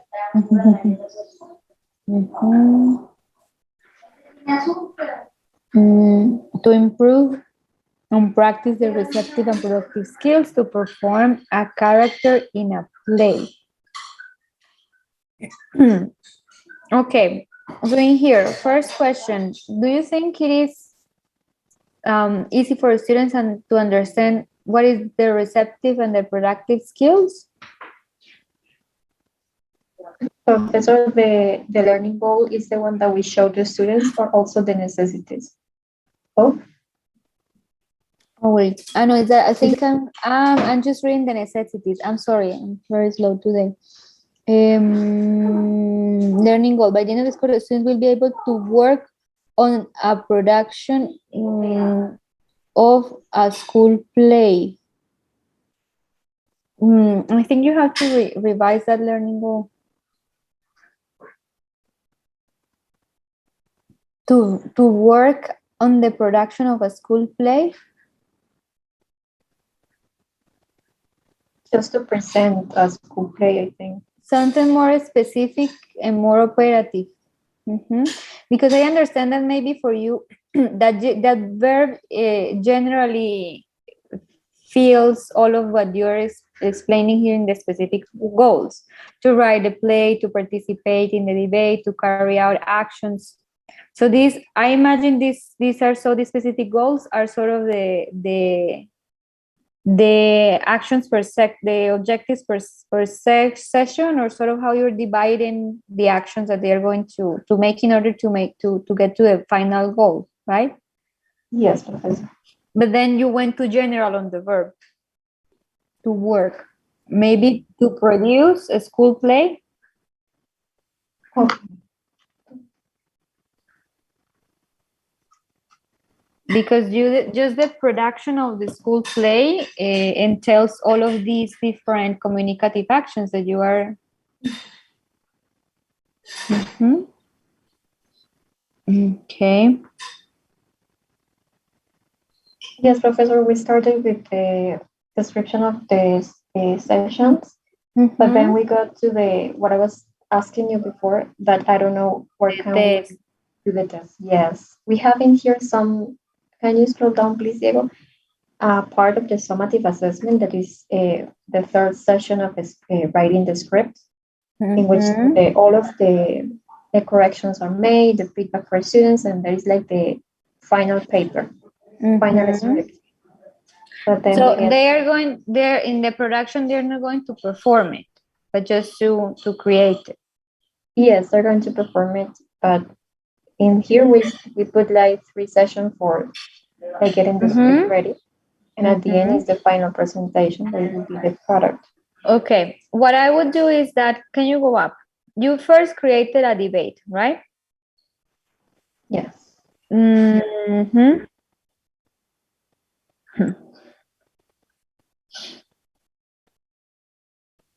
I would in here, I would advise you that you systematize it in thinking on the idea of the didactic from text to text.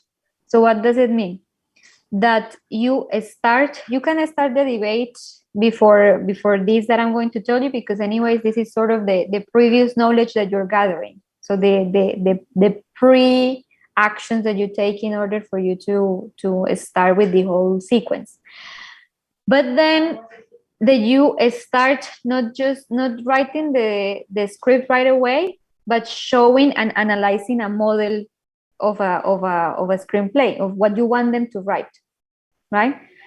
And then from there that you can, because you're right away is writing the script, but then that you can work with a script, with an initial script that you show them as an example, and then you can talk about, okay, what are the features of that script and what are the elements that the script should have, and that is what you could test. So you could test the knowledge that they will need in order to construct the script. So then it will be summative, but to the whole instruction on understanding what is the text, what is necessary for you to produce in the text.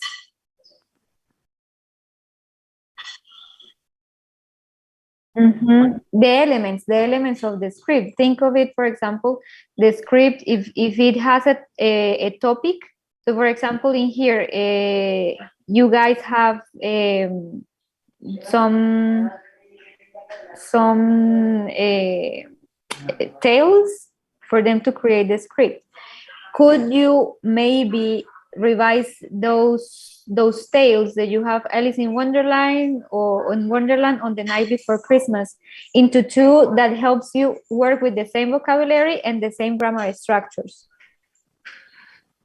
Because remember that even when we are doing project-based, the structural aspects of language are going to be present. The only thing is that they are explicit for us as teachers, but are not going to be explicit for students. So you can work with that and then think of it, okay, you will need to test reading because they are going to be taking the elements from these written pieces to construct the script, and you will need to test writing also. So that can be in the middle of the process of that construction of the script. So it can be summative to the instruction on how to read the script, read the written works properly, and write the script properly.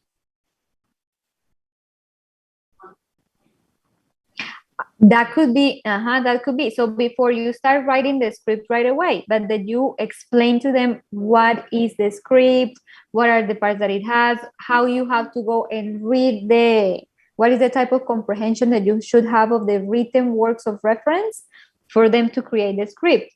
If you start with them just writing the script, I think it's going to be very difficult for the students that they do not have sort of a guidance and instruction on what is the text that they are going to produce. Okay. And Professor, I have another question. The 4th column is to put in there the type of assessment that we are doing, the tools as we did here, like the tools. Yes, exactly. And also the moments you said. Yes. Okay. Yes, exactly. Now, for example, something that can happen is that you use one assessment tool in several sessions. So especially with those assessment tools that are meant for you to check on the continuous progress of the students. right? So it is not that for every session you create something new, something different. You can, for example, if you're working with a portfolio, several sessions can cover the portfolio. Okay. It could be the sessions of writing the script, as there are like 3 sessions. For example, you could think of a portfolio for that task. Okay. Or a journal. Yes, think of these assessment tools that are very dynamic in recording the continuous process of the students. Okay. All right. In project-based are implicit. But then, for example, with this that I am asking you to do, there can be a moment of analysis of the grammatical aspects. But then they are not before you know the text. They arise from the text.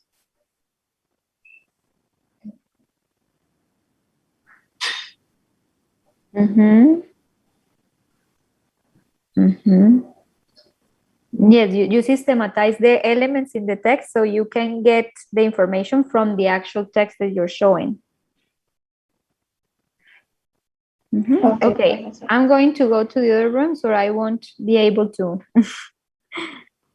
Okay, Professor, thank you. Okay, bye. Thank you.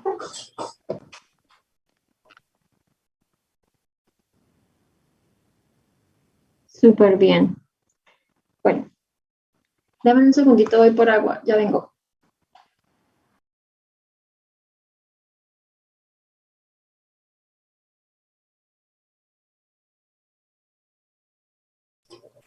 ¿Cuál?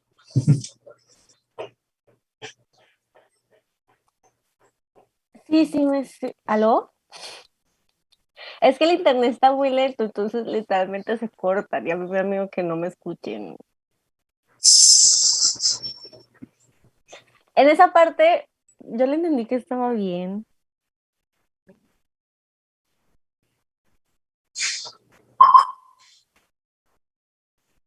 Ay, bueno, madre, olvidamos esa parte.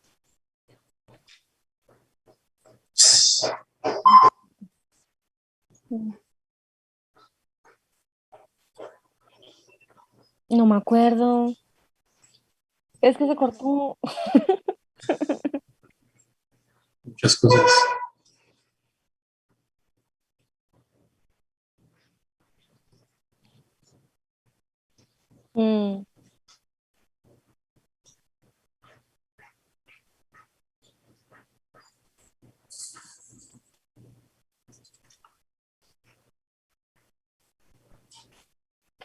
Sí.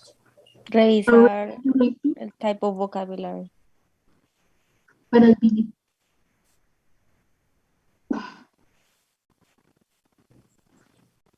Pues yo lo que le entendí a ella de lo de grammar es que como que sale del test. Eso después de que se analizan las estructuras de un script, los elementos y todo esto, puede salir el grammar, aunque ella dijo que eso es implícito en el project base. O sea, como que el project base no se enfoca en enseñar grammar, sino que ya es un momento en el que ellos saben esa estructura gramatical o tienen como un buen nivel para poder hacer un proyecto a partir de eso, ¿no? Del conocimiento que ya saben. No, tal vez podríamos hacer una sesión para algo como revisions del test. Tal vez de ahí se diga como que se revisan algunas estructuras gramaticales y bueno, pero eso yo creo que sería más de lo que vamos a hacer con Camilo, que ahí sí hay que especificar absolutamente todo lo que pasa en cada sesión.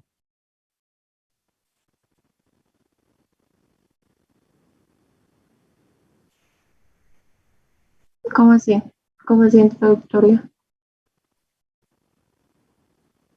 No, que podemos hacerlo después del debate, donde les explicamos los elementos de un script y les damos un ejemplo.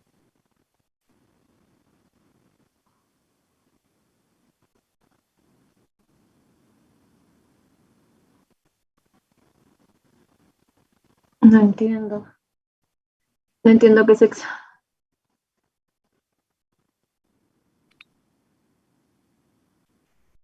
No, eso sería después de hacer el test. O sea, si es eso lo que se quiere hacer. En este momento, al revisar el script, en este momento en la sesión 1 o 2, ya se tiene un draft. O sea, ya las estructuras deben estar listas. De pronto, pues tú digas como, no sé, aquí es con, no sé, el verbo en plural porque eso es she, he, y no es they, o algo así, como ese tipo de feedback que le dan los profes cuando usted escribe, que a veces como que se le pasan cosas. Pero si vamos a analizar las estructuras, tendría que ser después del test. ¿Se puede colocar? No, no, no, el test va después del debate. Es decir, después del debate se presenta un ejemplo de un script. Esa va a ser la clase, presentar un ejemplo del script. Y ahí es donde se hace el test, analizando si se comprendieron los elementos de un script, si, no sé, si está claro cómo producir un script para luego empezar a escribir nuestro script. Sí.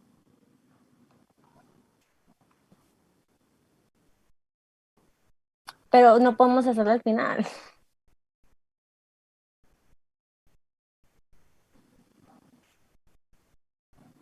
Incluso, sí, incluso estaba pensando que si quieres baja, tenemos 8 sesiones, ¿cierto? 7. Pues es que me parece como too much. Yo creo que podríamos quitar una de script writing, tal vez, y valernos más como del independent work de ellos. Digamos, puede ser unir estas dos primeras, algo así. Como que en la misma clase donde hacemos entre todos, como va a ser un feedback y todos como una especie de brainstorm organizando el aula entre el plot, pues eso se va a tomar, no sé, media hora. Y la otra hora o una hora y media se va a empezar a escribir el first draft. Y ya para las siguientes clases ellos vienen con el first draft hecho, se hace la revisión y ya vendría el summative assessment, aunque no sé cómo.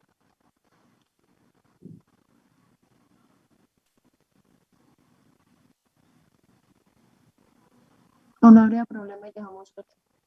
Pues yo estaba pensando en lo que, es que Camilo no nos ha dicho nada, entonces no sé si él lo va a recortar a 6 o lo va a dejar en 8.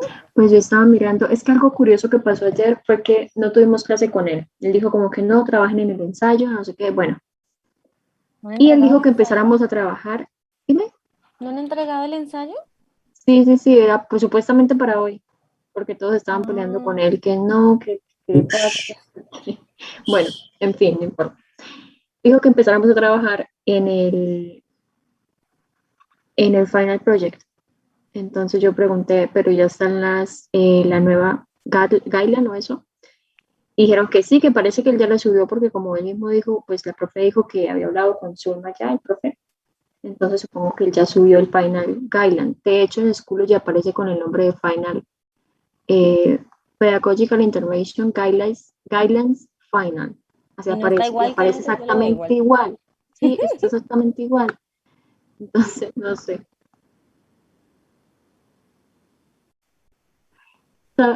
Yo que creo que Camilo dijo, bueno, como tienen que hacer dos trabajos diferentes y con Zoom me parece que va a estar más fácil el trabajo, pues que hagan mi trabajo completo.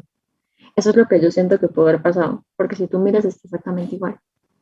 Es que estoy revisando, yo pensé que lo había recortado o que no lo había subido.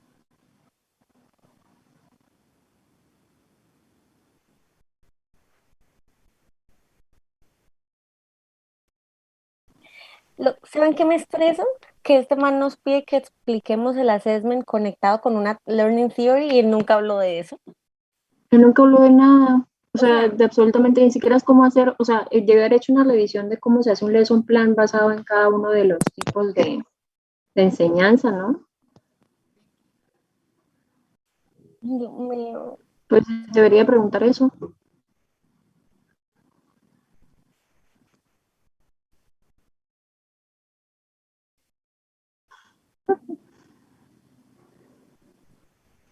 ¿Qué va? Lo explico eso.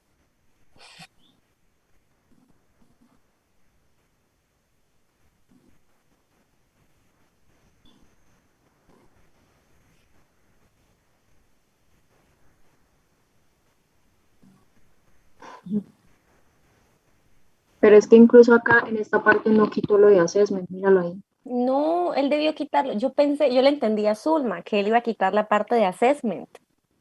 Claro, por el hecho de que se va a hacer con Zulma por Por aparte, o sea que eso. en esta parte no se incluye assessment. Imagínate cómo es hacer Eso fue lo, no, dos eso fue lo que yo le trabajos. entendí. Yo pensé que él iba a quitar eso, por eso pensé que no estaba lista la última guidelines.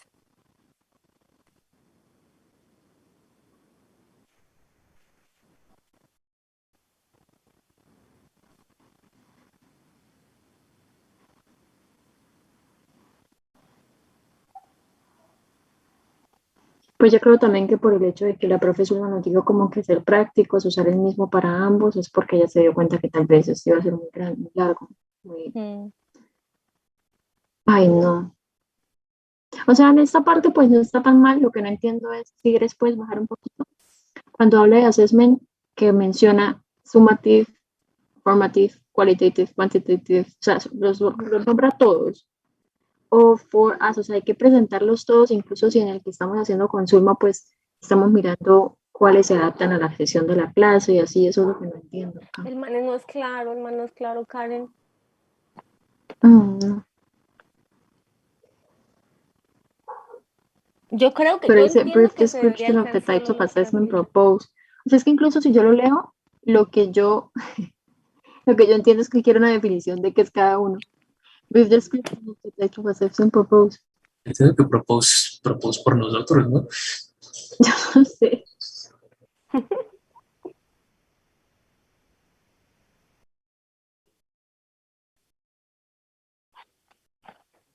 Digamos, aquí vamos a usar este assessment por esto y esto, y ya. Así entiendo. Uy, qué trabajo tan largo, Dios mío. Mm.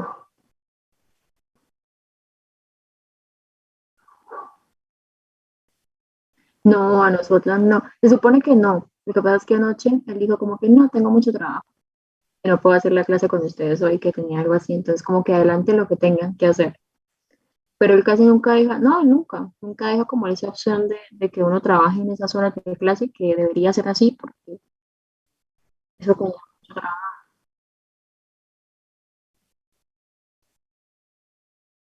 Sí, hay como 1000 lecturas. O sea, si tú lo ves, hay como 1000 lecturas.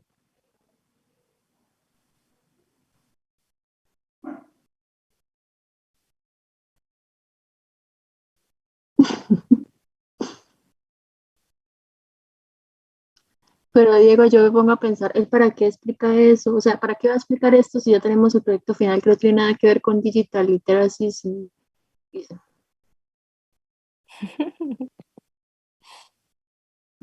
Por si acaso, Que es un wiggle room. eso es lo que vamos a hacer. ¿Y él planea que hagamos eso el 11 de octubre? Esto se entrega el 16.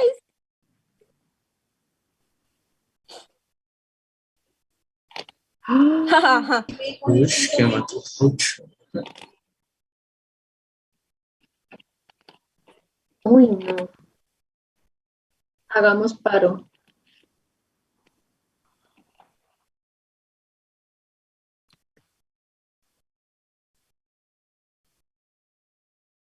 Lunes.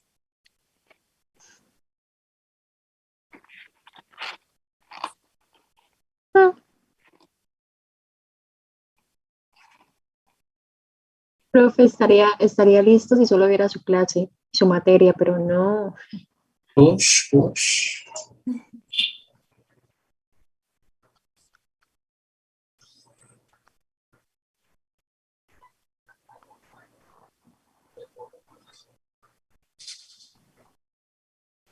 Lo bueno es que podemos usar esto acá también. Eso es lo bueno.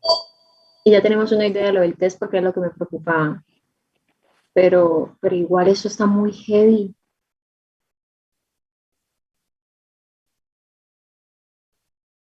Y sabe que es otra cosa que estoy pensando, es que si tú subes, yo le pregunté al profe, en esto de la unidad, que una unidad, una sección, pues es todo esto que saca un módulo, 2 unidades. Yo le dije, profe, pero usted nos da el topic. Dijo, no, tienen que buscar un topic que se dé, por ejemplo, en A2. Ahí yo les puse que era A2. Entonces supongo que eso será más como enfocado a grammar, ¿no? ¿Cómo va a ser enfocado Grammarly si es un proyecto?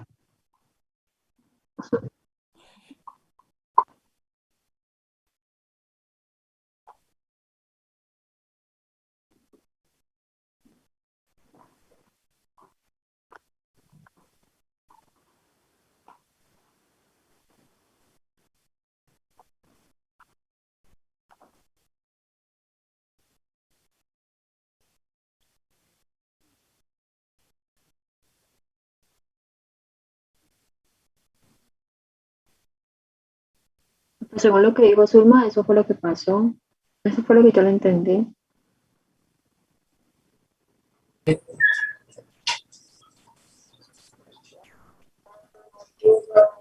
No, yo creo que lo mejor sería preguntarle a Camilo. Decirle, Directamente, hermano, porque esto lo es lo que estamos haciendo, esta es la idea. Su me dijo que estaba interesante, que cómo hacemos para Si no le hacerlo con gusta, ahora usted. sí. O sea,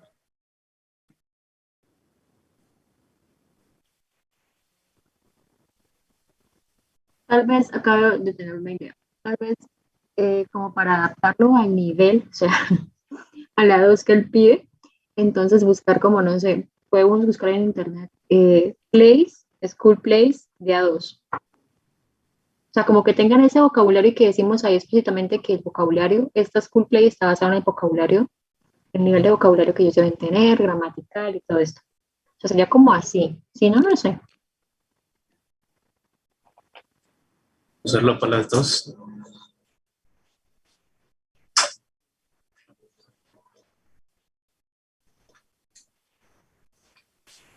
creo Chicos, ¿cómo les fue en el primer, en ese del Teaching Philosophy? Ya subió como la calificación a unas guidelines a lo del Learning Journal. Ahí hay una carpeta que se llama Assessment. Sí, sí. Y ¿No la has visto? Yo le conté yo la que ya veo. estaba ahí hace rato, Diego. Ahí. Qué Míralo, míralo, vergüenza. que aquí todos nos deprimimos. Uy, qué Ay, oso. súper.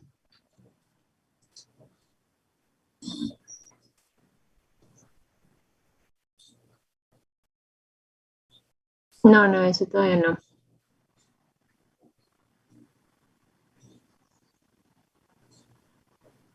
Bastante nosotros. sí. ¿Es ese? No sé. Ahora no me acuerdo. No, ese no es. Yo no le puse portada. Pero ahí dice Sharon, ¿no? El primero. No, yo estoy con Diego, con David. Corra, Diego, corra. ¿Y yo qué vas a ver? No sé, ustedes no se fijaron, él lo dijo en clase, yo le pregunté. Entonces, después no te quejes. Igual usted No, dice con dice que acceso. tiene acceso, no que haya entrado. Sí, usted le muestra que lo subió en esa fechilla. Pero muévalo igual, muévalo igual.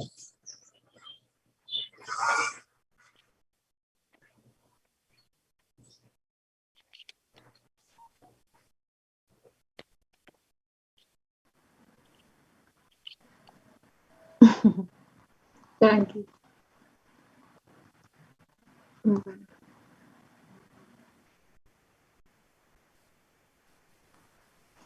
Chicos, otra cosa que tenemos que mirar es lo del portafolio, eso que digo ella, que obviamente sería mucho más fácil para nosotros que hacer todo este montón de rubrics, sobre todo de Pero estos es que no, script no hay que writing. hacer todas las rubrics. Ustedes ya Sure. aceptaron. No, abajo dice. Design the tools that you will use in Sí, one ya of dijo the que sessions. sí, ya dijo eso. One. Yo no entiendo ustedes por qué eran tan asustados. Sí, ella lo dijo ahorita. Escojamos, digamos que la checklist, el script writing session 3. Entonces tenemos que hacer solamente una checklist y ya. O no sé, el 6. Tenemos que hacer 3 rúbricas y ya. Ok. Yo estaba pensando en usarlas de ejemplo. Pero tenemos que adaptarlas porque esos son para debates y esas cosas no son para teatro.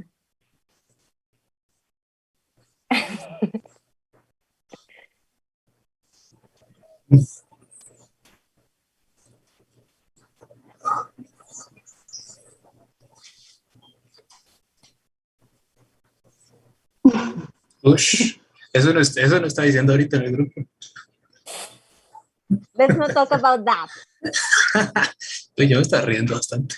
Yo también. No, pero me pareció muy mal como le contestaban a Diego. O sea, no es por criticar, pero me pareció muy mal. O sea, si estamos todos de acuerdo en que se va a entregar el miércoles, bueno, no se pudo. Pero es que ya, o sea, tampoco. Y las no daban como argumentos, era peleando ahí súper feo. No.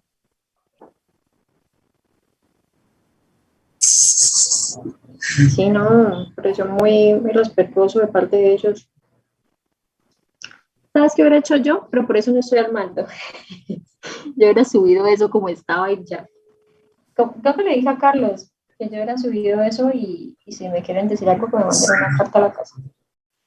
Yo le dije, pero luego Diego le empieza a insultar como hizo con Michael. Entonces.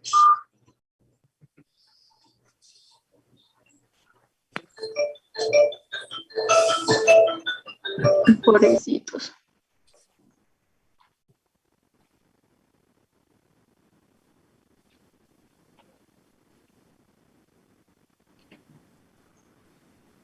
Pues la verdad me sorprende Michael.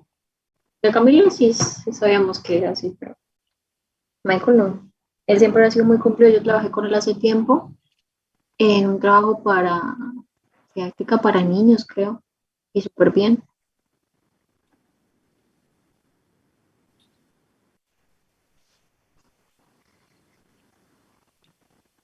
Pero en todo caso, como que todo estuvo bien, ¿no? Si no tenían problemas y todo, pues avisar. Lo que estuvo mal fue como lo decían, o sea, como todo el tiempo peleando, echando, no. Eso estuvo mal, eso creo que me parece que estuvo mal. Sí, pues obviamente tú te metes porque es nota también de todos, no es solamente nota de ellos. Pero bueno,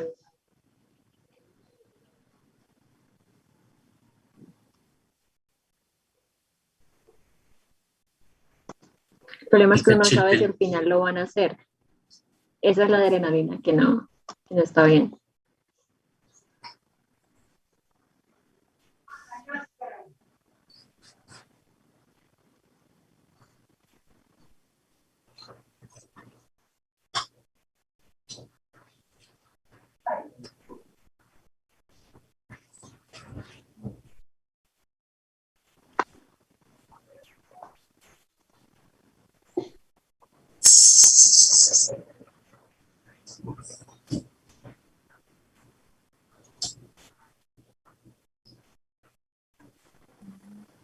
Primero diría yo que empecemos por organizar otra vez esto que tenemos ahí, como las sesiones, y colocarlo el test, o sea, colocar como explícito esa sesión que vamos a hacer para luego ya tener todo y mirar cuál tool hacemos.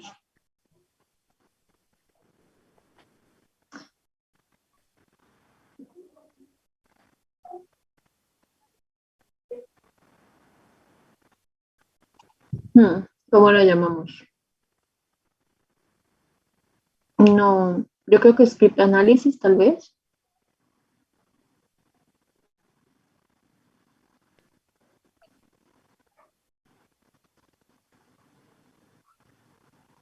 The elements in a script.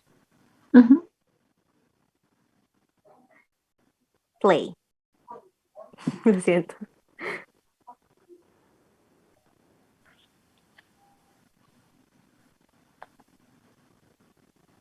Sí. Acá como colocamos que primero la profe le explica y luego, o no es necesario. No, ¿cierto? Creo que no es necesario, creo que eso hay que hacerlo con Camilo. Ok, aquí entonces sería summative.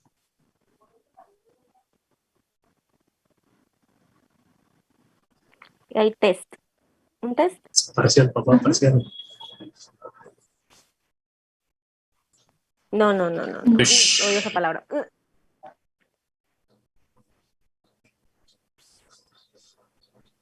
Ya, manda esto ya. No, no, no. Ahora hay que mirar si queremos cortar entonces una session de script, como decía Karen, y confiar en su trabajo en su casita. La confianza. Sí, no sé si sea bueno, pues en todo caso tenemos las 8, que si Camilo pide 8, tenemos las 8 sesiones, lo cual está bien. Pues no sé, Pues si él las cortara a 7, digamos que le hablamos el lunes o algo así. Lo que podemos hacer es unir entonces que durante la primera no solo se hace el outline, sino que se empieza el primer borrador y ellos lo terminan en su casa. Eso es lo y ya único las que se me siguientes ocurre. para corregir. Ajá, Ujú. sí.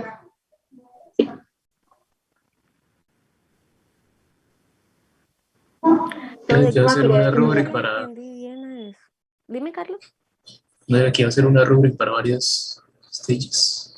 Que podemos, sí, podemos usar una rubric para varios. Podría ser para los script writings, entonces, si no hacemos portafolio, sería una misma rubric, que ellos tengan desde la primera sesión donde empiezan a escribir su primer draft y que vayan con, bueno, no sé si rubric o checklist, tal vez, para que ya al final sea como, creo que la profe dijo que la checklist servían como guidelines y se daban antes de que empezaras a hacer el trabajo. Mm. Entonces, digamos, en esta parte de feedback o writing en persona, podemos dejar esa y explicar que la checklist se da también en esta, como en el Speed Writing Session 1, entonces que se da la checklist que sirve como un guide. Puede ser.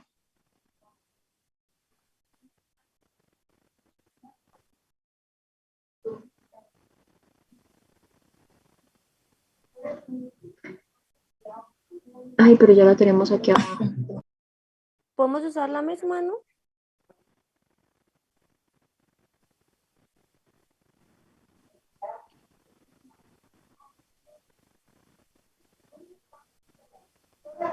Pero habría que colocarlo de hacer el aula en el plot, o para que sea algo.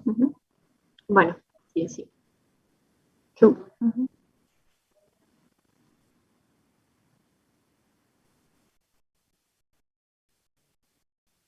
Yo no le entendí muy bien lo de gramática.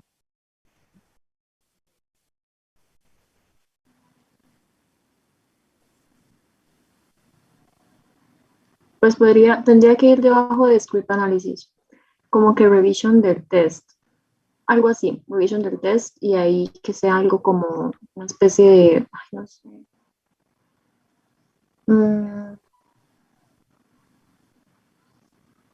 Sí, Eso fue lo que como yo no para le que quede entendí. claro, en decirlo, así como para que quede claro los elementos de un script. Entonces ahí se analiza obviamente los elementos, el vocabulario, la gramática mientras se explican.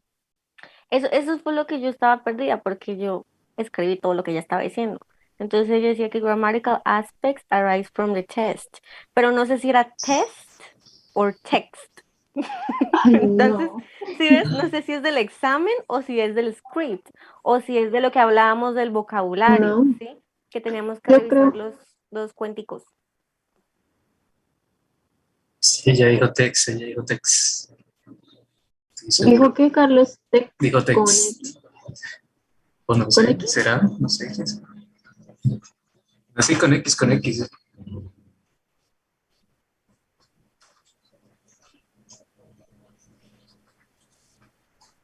Y bueno, digamos que es del text. ¿Cuál text? De los dos Es que primeros. Diego dijo que iba a ser de books cuando era de movies. Vamos a hacer No, pues ya tocó que sea de books. Pero acá yo diría que el text, entonces es el ejemplo que se está dando del script. ¿Te acuerdas que supuestamente debes presentar el script y decir, bueno, no sé, me lo estoy inventando. El script tiene introducción, nudo y desenlace. No sé. Y acá el personaje se conoce con este y no sé qué. Y en ese estás presentando, para mostrar los elementos, presentas un script de cualquier obra. De ahí salen la grammatical structure, que es lo que yo le entendí a ella. Y eso es lo que se miraría entonces en ese script analysis también. Pero si queremos hacerlo como más explícito en el test revision, que sería, bueno, sí, también. Pero creo que sería una sesión como muy larga porque ahí cada sesión es como una clase, ¿no? Y para hacer una revisión del text en una sola clase, Por eso es que Zulma dijo que eso iba implícito. Porque cuando hacemos el script análisis, se está analizando todo del Sí. script.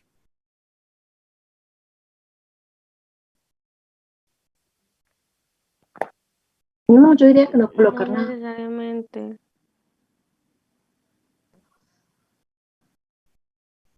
No, Creo porque que estamos eso diciendo script. de text revision, donde vamos a revisar lo del grammatical, puede hacerse en la tercera sesión. Porque pusimos literalmente make revisions.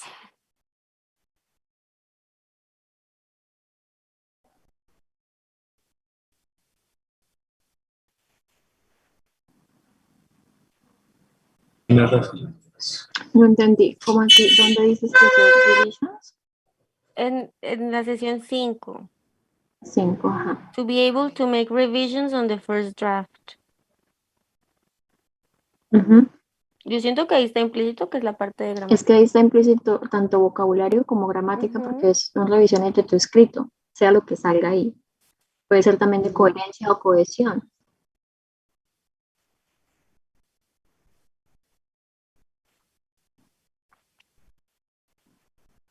Vocabulary, grammar, cohesion, coherence, ahí sería todo eso. Se acabó. Yo creo que podemos reunirnos el domingo Ujú. para concentrarnos entonces en la primera cosa que es lo del script y intentar empezar a hacer un borrador del test.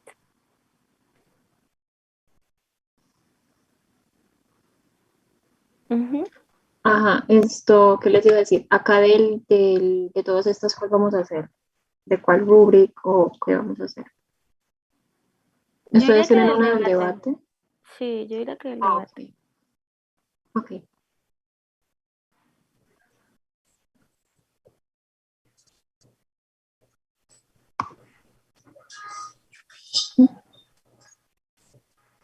Ok, sí. Pero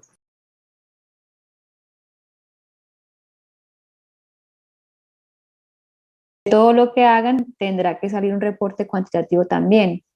Digamos que la necesidad de evaluación, por ejemplo, con los estudiantes de 11 también, que aprendan ciertos contenidos para poder responder las pruebas de estado. Si eso es importante para el proyecto que ustedes están haciendo, pues bueno, también entonces tendrán que entrar en consideración lo que se mide en esos exámenes para que ustedes revisen esa planeación. Entonces, pensar qué pueden ser las necesidades que tenga esa población y que tenga ese contexto que sean importantes para pensar cuál va a ser esa secuencia didáctica, esa evaluación que vamos a llevar a cabo. Ah, ok, profe, gracias.